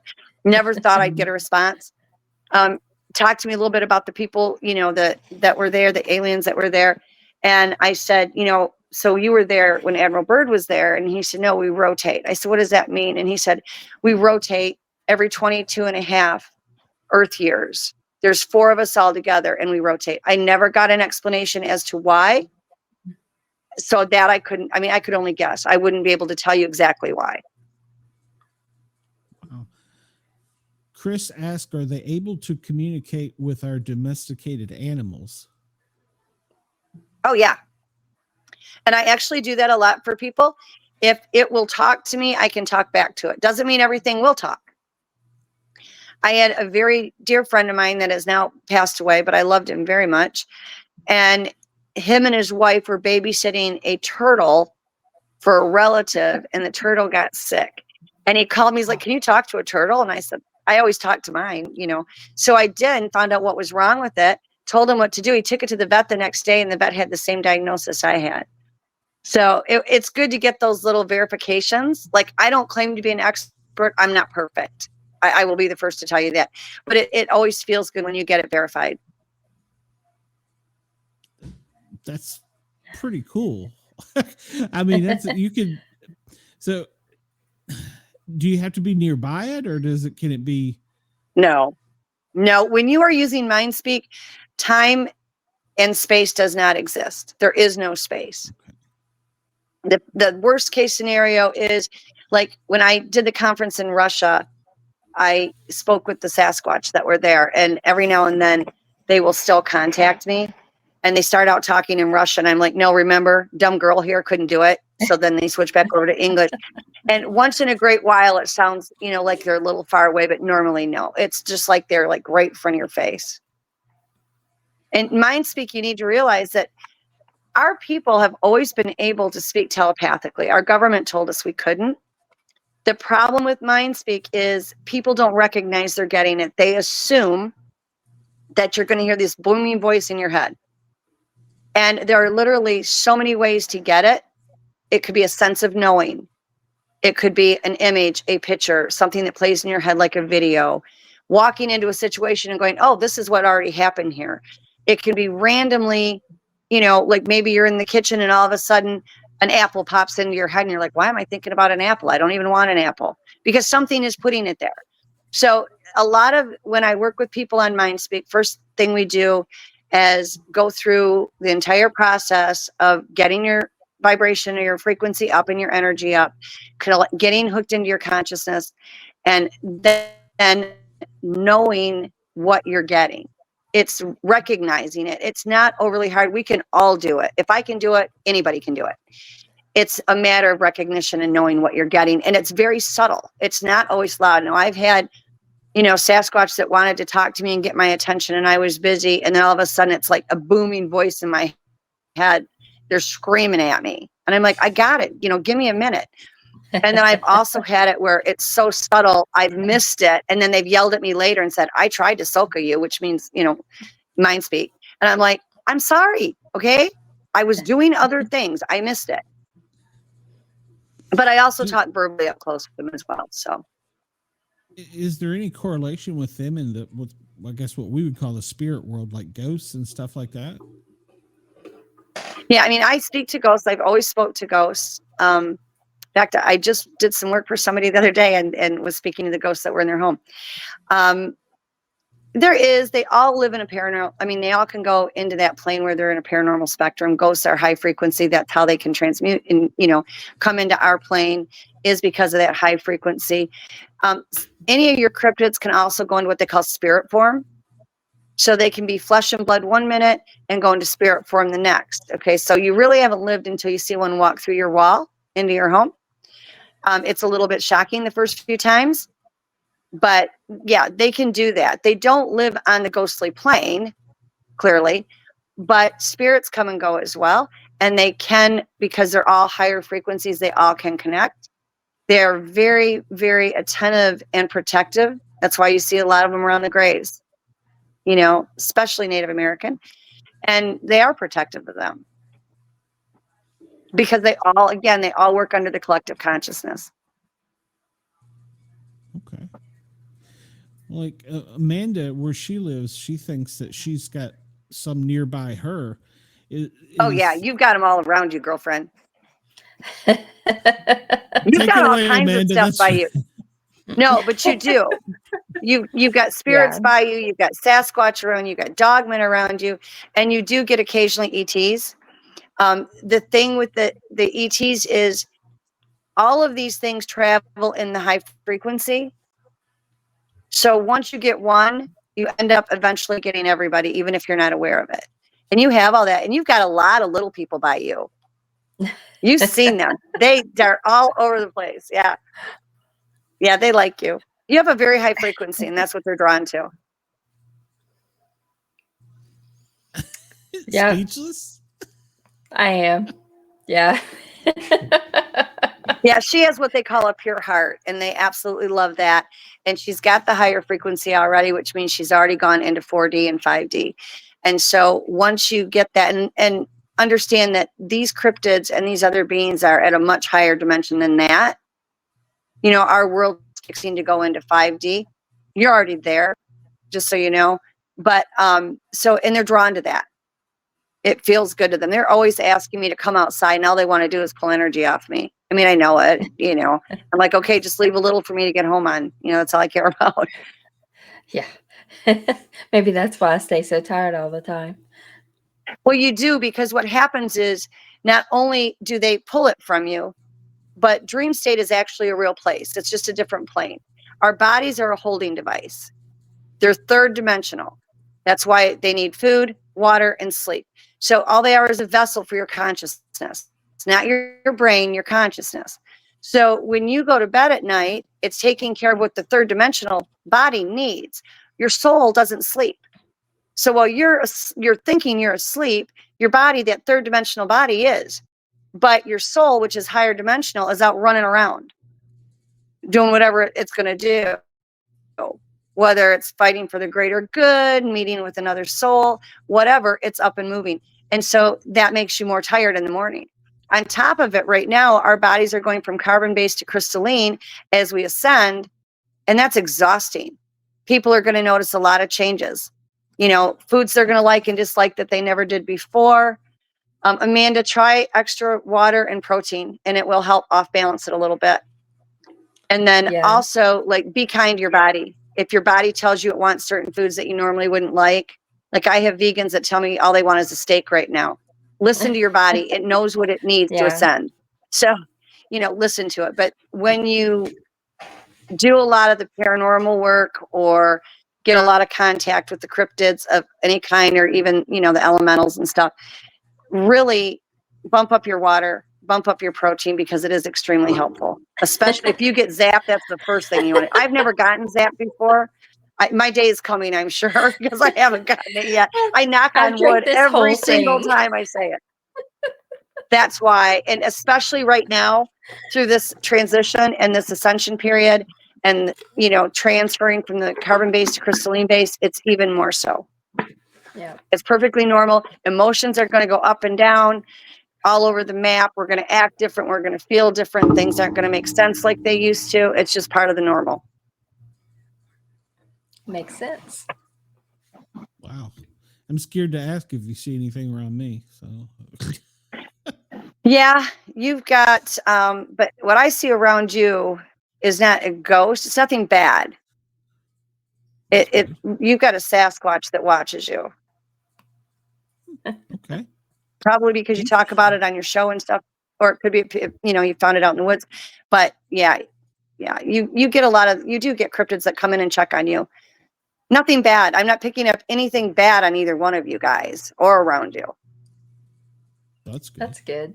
That's good. After the one tried to get in our bedroom. I wondered, yeah. You know, I came out of the bathtub one night and I went to go walk in my bedroom, and there was a Sasquatch standing in front of the TV in spirit form. And I'm like, really? First, when my kids were little and they were at home, I couldn't get a bath by myself to save my life. Now I still can't do it when the kids are here. Yeah, something tried to get in our bedroom one morning when I was getting ready. Yeah, and if you once you learn how to access your frequency and that energy, because yours is pure, you're going to push it towards it and it'll make it move away. What happens is anything low frequency, low energy cannot be around anything with the higher frequency. It literally kills it off. So once you learn how to access it, it can be used as a protection as well, to where the point where you bubble yourself, because low frequency does not survive in high. But what it does try to do every now and then is bring you down to its level so it's more comfortable. Like we've all had at one point in time in our life that person that we didn't know from Adam that's just mean. They're mean to us. They treat us badly for no reason. And we're like, why? I've done nothing. And that's exactly why. You're a higher frequency. That's a lower frequency person. So they don't have to think about it with their mind. There's a disconnect from the time your body reads the energy till it gets into your brain. There's a huge disconnect. So what happens is their body automatically wants to repel you away and be mean to you without even thinking about it. because you make them uncomfortable, because that higher frequency can not only hurt them, but it makes them very uncomfortable. Huh. Nice. That's interesting. Yeah. And once you learn to control it, you can almost, I hate to use the word, be like a Jedi, so to speak. I mean, oh, absolutely. Right? Absolutely. I've tried you know that. what? My clients and all my clients end up becoming like friends. Like they really are. I just love them. And they are just absolutely floored once they learn about it. That's all it is. It's not like it's rocket science or anything. It's just, we've never been told any of this stuff. I mean, there's a lot of people that know about it. I'm clearly not the only one. You know, I'm one of thousands. But the truth is the people that don't know about it, you don't understand why a lot of things happen in the way they do. It's like we find a lot of times we feel unbalanced in our life. If you are a higher frequency person, there is that unbalance. You have to have 1 foot in the third dimensional world because that's where our body's at, and 1 foot in what I call the paranormal spectrum, which is a higher frequency. So you have to learn how to balance it out. You don't get that balance until you learn how to tap into the frequency. You know, but then you've got to have that 1 foot where, you know, you have a job, taking out the trash, doing laundry, that third dimensional stuff that we all hate to do, but we're living on a third dimensional plane, you know, so it's just all about balancing it out. I need these spirits to come along and do the laundry and mop the floors. Don't you wish? Oh my gosh. If they would Yes. clean my room, I would be so happy. Find the top of my desk. That's all I would ever ask, is find my desk. Oh, just some help around the house. It would be great. Yeah. Yeah. But it's, you know, it's dishes. also, yeah, no kidding. It's like with your animals, okay? If you notice, your animals are fine, but when the power goes out, a lot of times their animals act wonky. Mhm. The whole reason they get wonky is animals are high frequency anyway. They live in the confines of your house, of which you have live electrical wires that run through the walls. They are used to functioning around that higher frequency. When the power goes out and that frequency stops, it triggers them because they don't understand the change. And that's why they act like they do, because they don't understand it. They may not freak out, but they'll get nervous, be quieter. You know, some will bark, others will curl up in a ball. Some of mine have panic attacks. You know, it's just because they're used to functioning in that higher frequency, and then they're not. Yeah. Well, I mean, I got one that went and hid in the tub. So, yep. Yeah. I mean, she was smarter than us. There was an actual tornado warning, and she was hidden in the tub. So. Yeah, everything, no matter how you do it, it all comes down to frequency, energy, and collective consciousness. And the reason why the cryptids do so much better than us is because they work on a collective consciousness. Even the ones that don't like each other, they're still linked through that collective. We don't. Our people are getting better at it, but a lot of our people are more into themselves, not looking at the greater good, not looking at helping each other. And that's why the cryptids have succeeded all this time, and we're killing each other off. So, yeah, you know, it's just the way it is. Well, that brings me to another question. When you talk about that, what does our government know, or the governments around the world know? I'm sorry, what do the governments what? What do they know? Do they? They know all this. They've always known all this. None of this is anything that they don't know. They don't like that we're learning it, but this is all stuff that they've known for years. They've known about these cryptids. They've helped create some of them. The ETs have helped create some of them. Some of them were born here. Clearly, we were here before the cryptids. The Sasquatch have human DNA. They couldn't have gotten it if we weren't here first. You know, some were born of this earth, others were created. It's, you know, without a doubt, the ETs create a lot. That's why we see a lot of the animals get missing. You know, you've seen in some of the movies where they've talked about watching crafts that lift elk right up off the ground, or, you know, be out in the mountains somewhere, and all of a sudden there's a killer whale lay on there. It didn't swim on dry land. You know, the ETs do a lot of creating for a lot of different reasons, but they do. But so does our government. And then we have some that are naturally born here. There's some that we don't even have names for. The Sasquatch call them a Micaiah, and that's a blanket term that means thee that walks the earth that has no name. And that's just what they loop the cryptids that are not acknowledged or have a name. They just put it under that blanket name. But what the government creates is far worse than anything anybody else does. Well, they're always trying to weaponize something. Oh, that's exactly it. You know, the dogmen and the werewolves are, you know, a perfect example of that. But those are by far some of the easier things that they've created.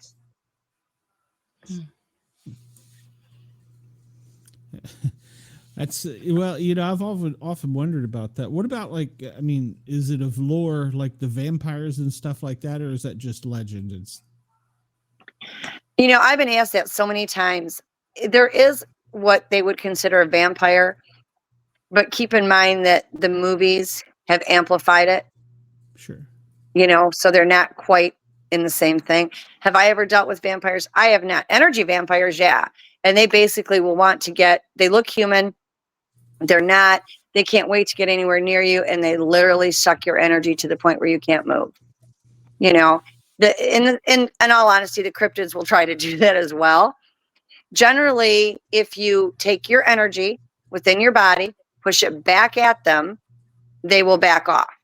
The other thing with that is people don't realize that when you're interacting with any of these cryptids, because they are so high frequency, it has effect on our 3D bodies. Okay? We still have this 3D body, and that high of a frequency causes problems. That's why you see a lot of researchers with illnesses, tumors, health issues. That's why. If you were to take one of those, I don't think Geiger counters, or what are they called, those little meters for radiation, and you get them next to a Sasquatch, they will go off for radiation. Even on the ones that are deceased, they will pop for radiation. What I do with the clans that I work with, because it feels like this weighted blanket, like, you know, they'll get like 2 feet from me, and you literally feel like you've got concrete bricks over your whole body. And it's the frequency is so much more intense than ours.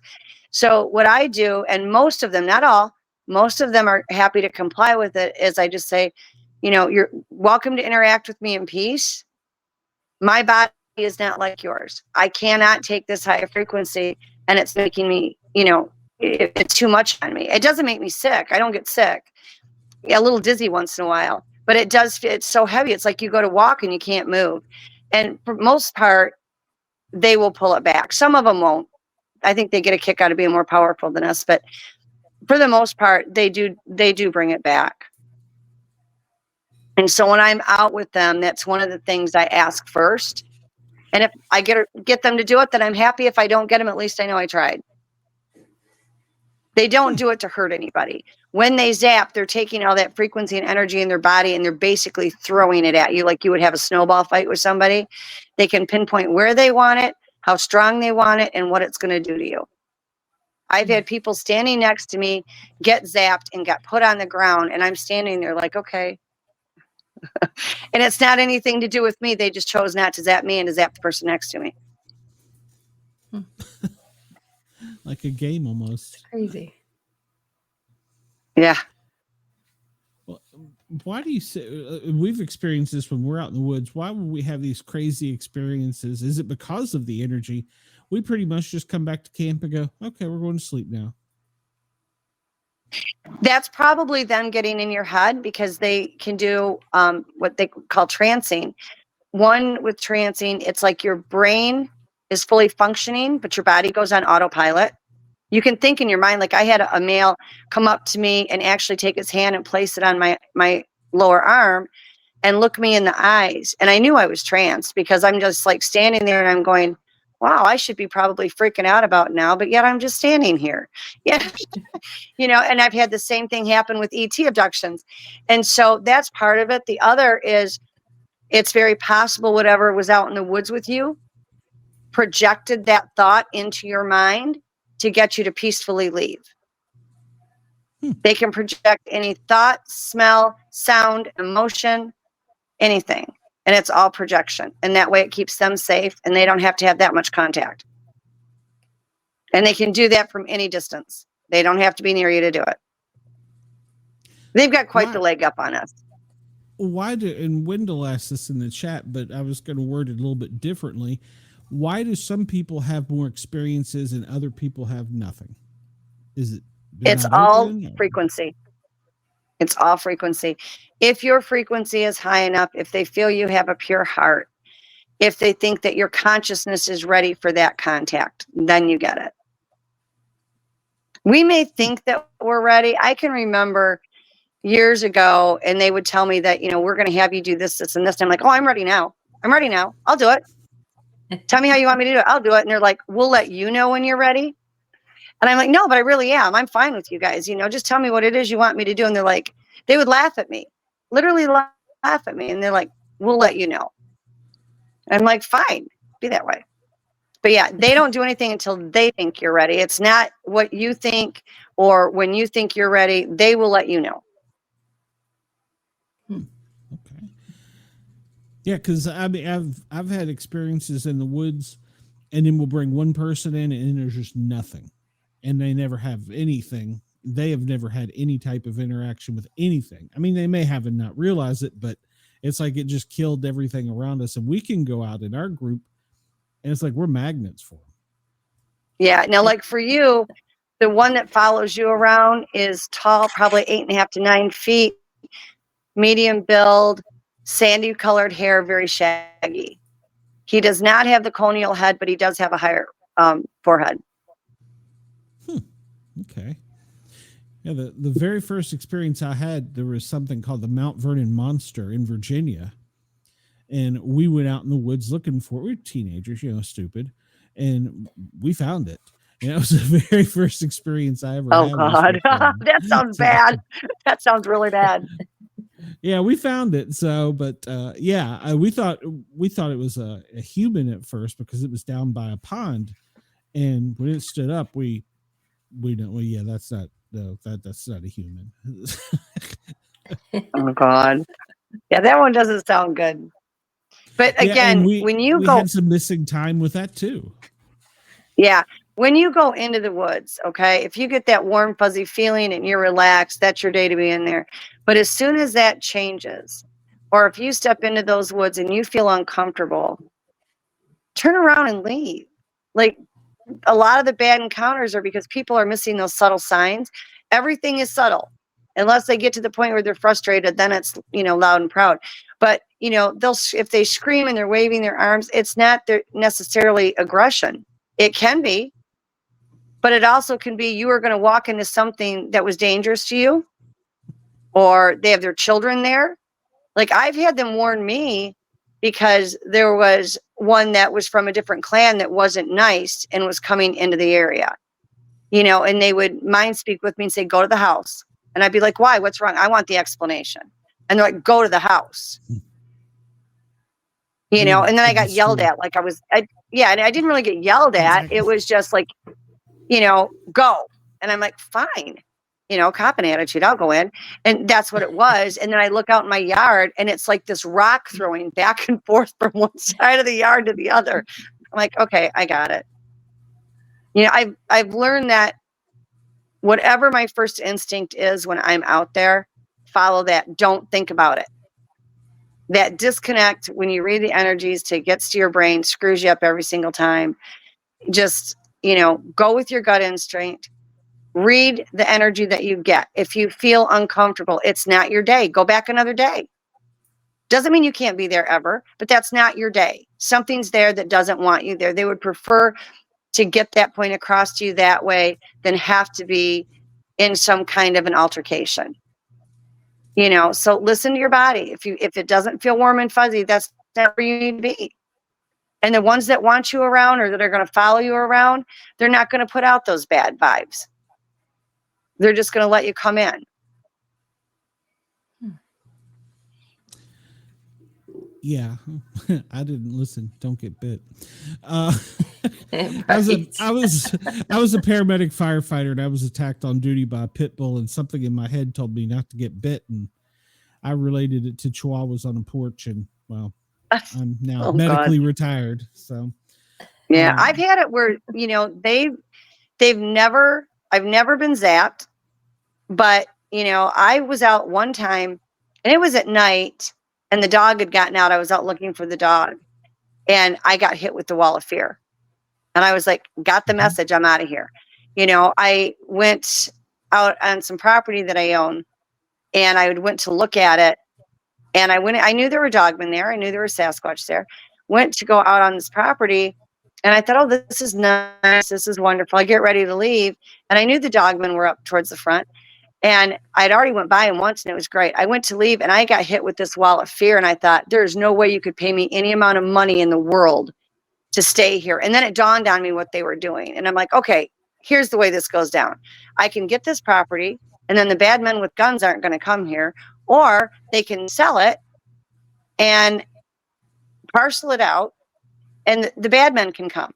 What do you want me to do? And then I got hit with the love bubble, which is just like this projection of nothing but pure love. And I'm like, okay, now we're good. And they've been wonderful ever since. Like really and truly just phenomenal. Couldn't be any nicer. But, they did. They hit me with that wall of fear. And I thought that was the most intense one I ever had. Didn't hurt. It just scared the crap out of me. And I mean, I was terrified. And then it dawned on me, it's like, duh, this is what's going on, and now it's not an issue. Where are you located? I'm located in South Carolina right now. Okay. Nice. Yeah. I'm in Kentucky, so we have a lot of Are you? woods. Yeah. Yeah. I'm going to be moving shortly and hopefully shortly. I've been trying for the last year. So yeah, I'm moving out of state, but South Carolina is okay. I love my children and my grandchildren that are here, but that's about as far as it goes. I love my cryptids that are here. They're very well behaved. I've had a lizard man in my backyard. He was wonderful. I didn't have any issues with them. Cat people, ETs. I have a video of UFOs flying over the house that my son-in-law took while we were watching it from the porch. MUFON looked at it and said it was 100% not terrestrial.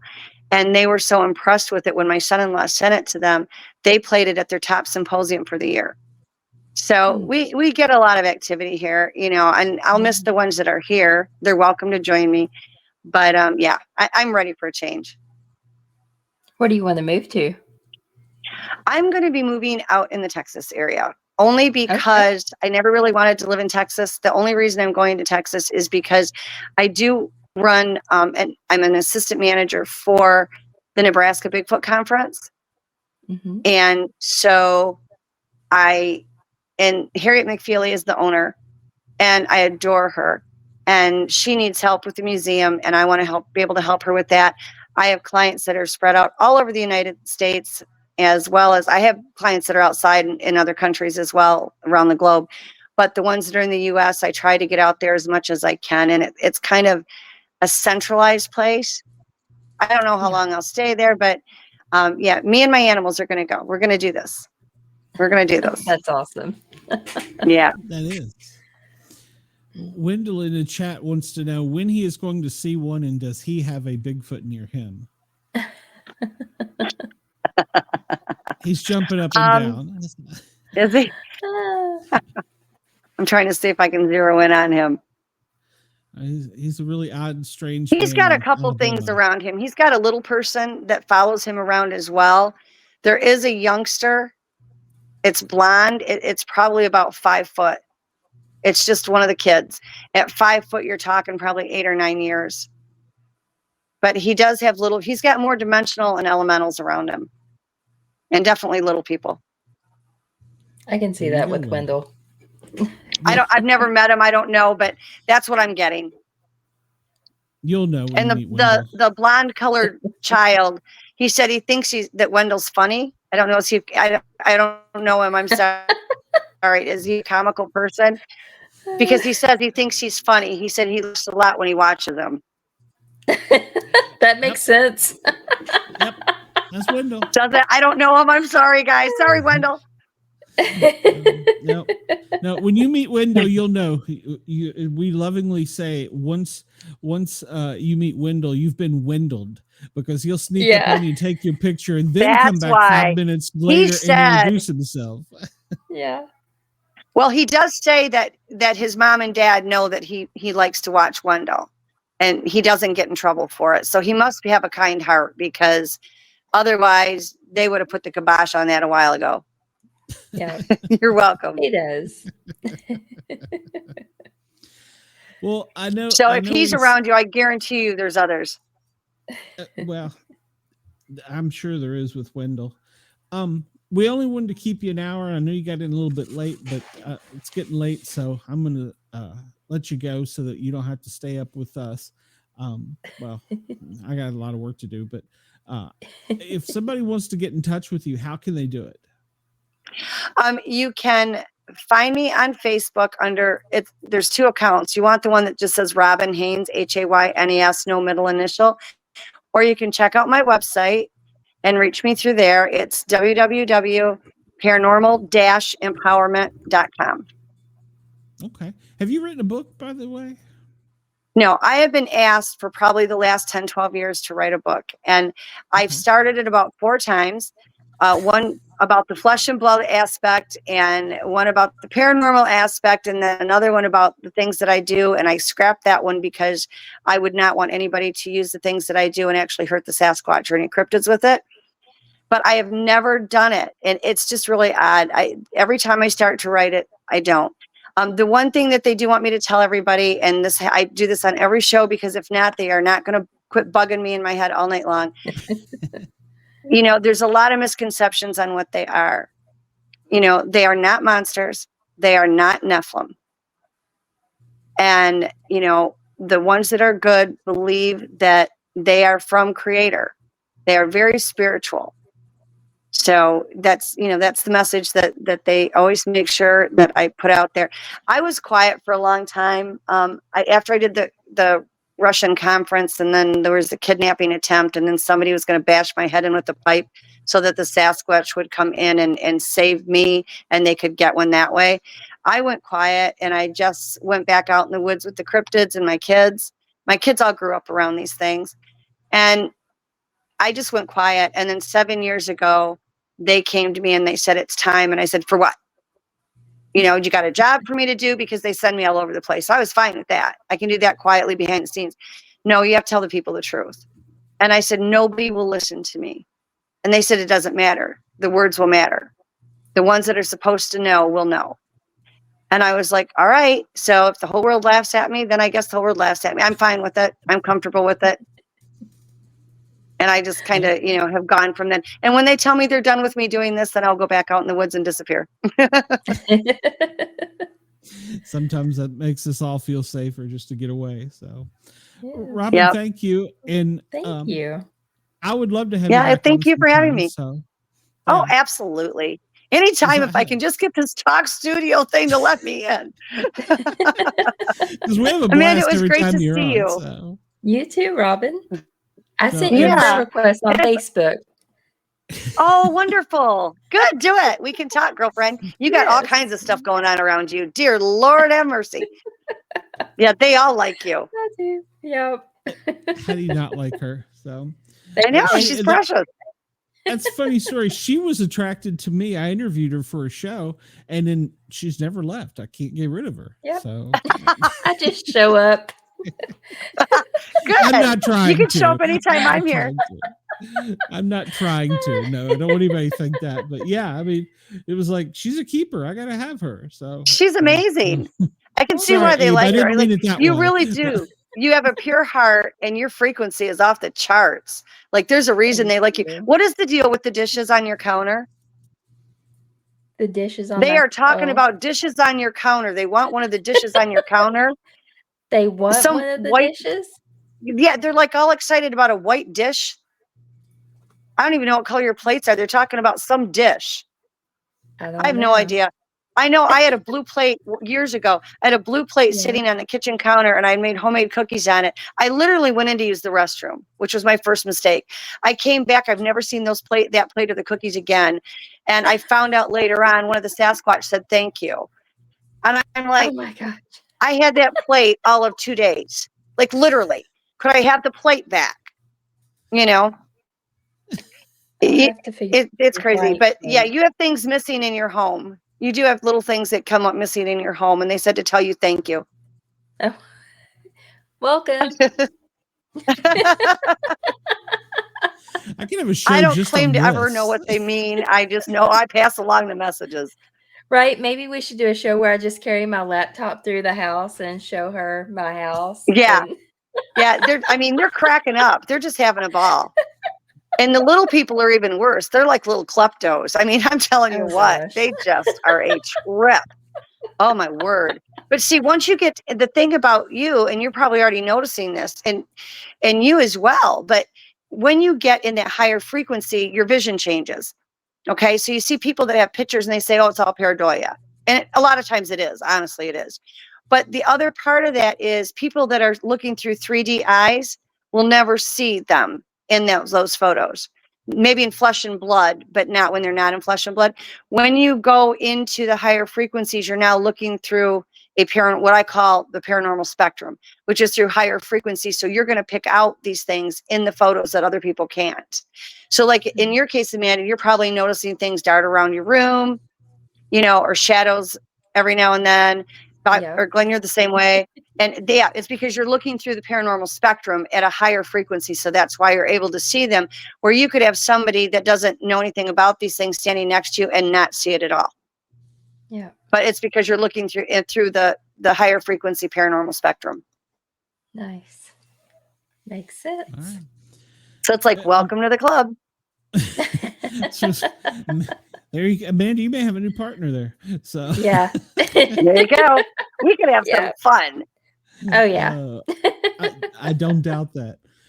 Thank you for coming on, and thank you back. And if you and Amanda want to do a show, just let me know. I'll just do the stuff behind the scenes. Well, I would love to come back. You guys are amazing. I always have a good time. Well, thank you so much. Have a great night and be safe in these storms that are coming your way. So. Yeah, thank you. You as well. Take care, everybody. Sorry if I talked your ear off. It was fantastic.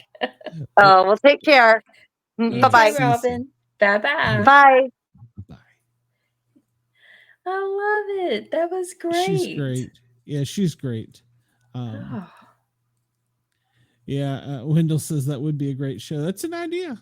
It's an idea. So, I would love it if Cheyenne had been here. Yes. She had to work, so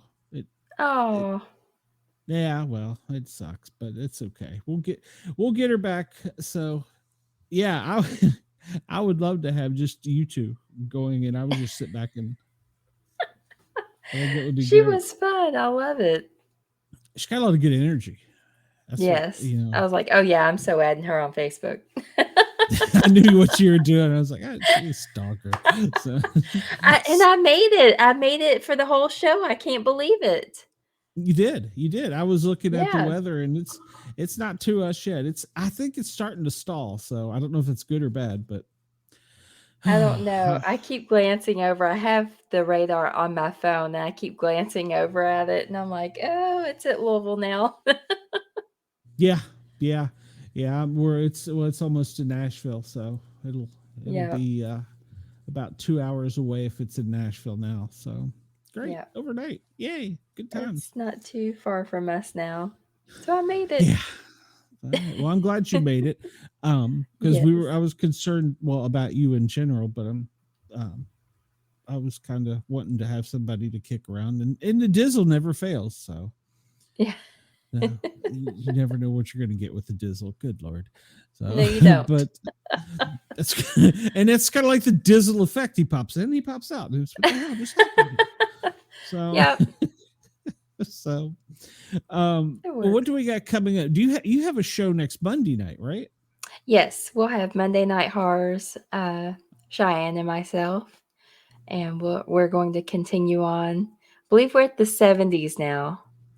So we'll continue on with the horror movies of the 70s, and we'll be getting a lot more movies to talk about. So that'll be fun. And eventually we'll get to the 80s. Yeah. I'm going to jump in on the 80s. So, cool. All right. So we'll have that Monday. And then let's see. Of course, I have the daytime show from 1 till 3 tomorrow and Friday, weather permitting, obviously. And then we have the football show Sunday night at 7.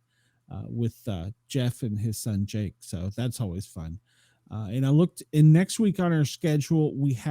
It's an interesting lineup next weekend. The 9:00 guest, I haven't confirmed yet, and I need to go back and find out why. I've got a question mark beside their name, but the 10:00 guest is a famous comic book artist. So nice. Writer and artist. So I'm looking forward to that. Sweet. And he's got some great stuff. So nice. Wendell said he was trying to reach her and Amanda with MindSpeak, and neither one can hear me. So he's creeping on you. He's creeping on you. So you're gonna have to put up your put up my shield. What is it? I just pictured the Disney character that did that. So what? Scarlet Witch. So yeah. So all right. Well, be careful because Wendell's trying to. Abe. Watch out for Wendell. So everybody have a great night. Stay storm safe. I say this on my other show. Make sure you have a weather radio that you can listen in on. Have a flashlight and some kind of tool with you at all times, whether it's just a little pocket knife. You never know. You might get caught up in wires or something. So have something with you at all times. So, but stay safe. I will see everybody tomorrow at 1, and we will see you Monday night. At 8. It's at 8. You guys are keeping me on my toes. And I will still be broadcasting live from my mom's attic. So thank you to Yerg's Radio for allowing us in. Rainbow Radio, Bigfoot Radio Network, Pine Island FM. We appreciate and love you. Can't remember your call sign, but we love you. WZQR. WZQR. That's it. I get that. And well, this isn't on Radio Australia, but we will catch everybody soon. Have a great night.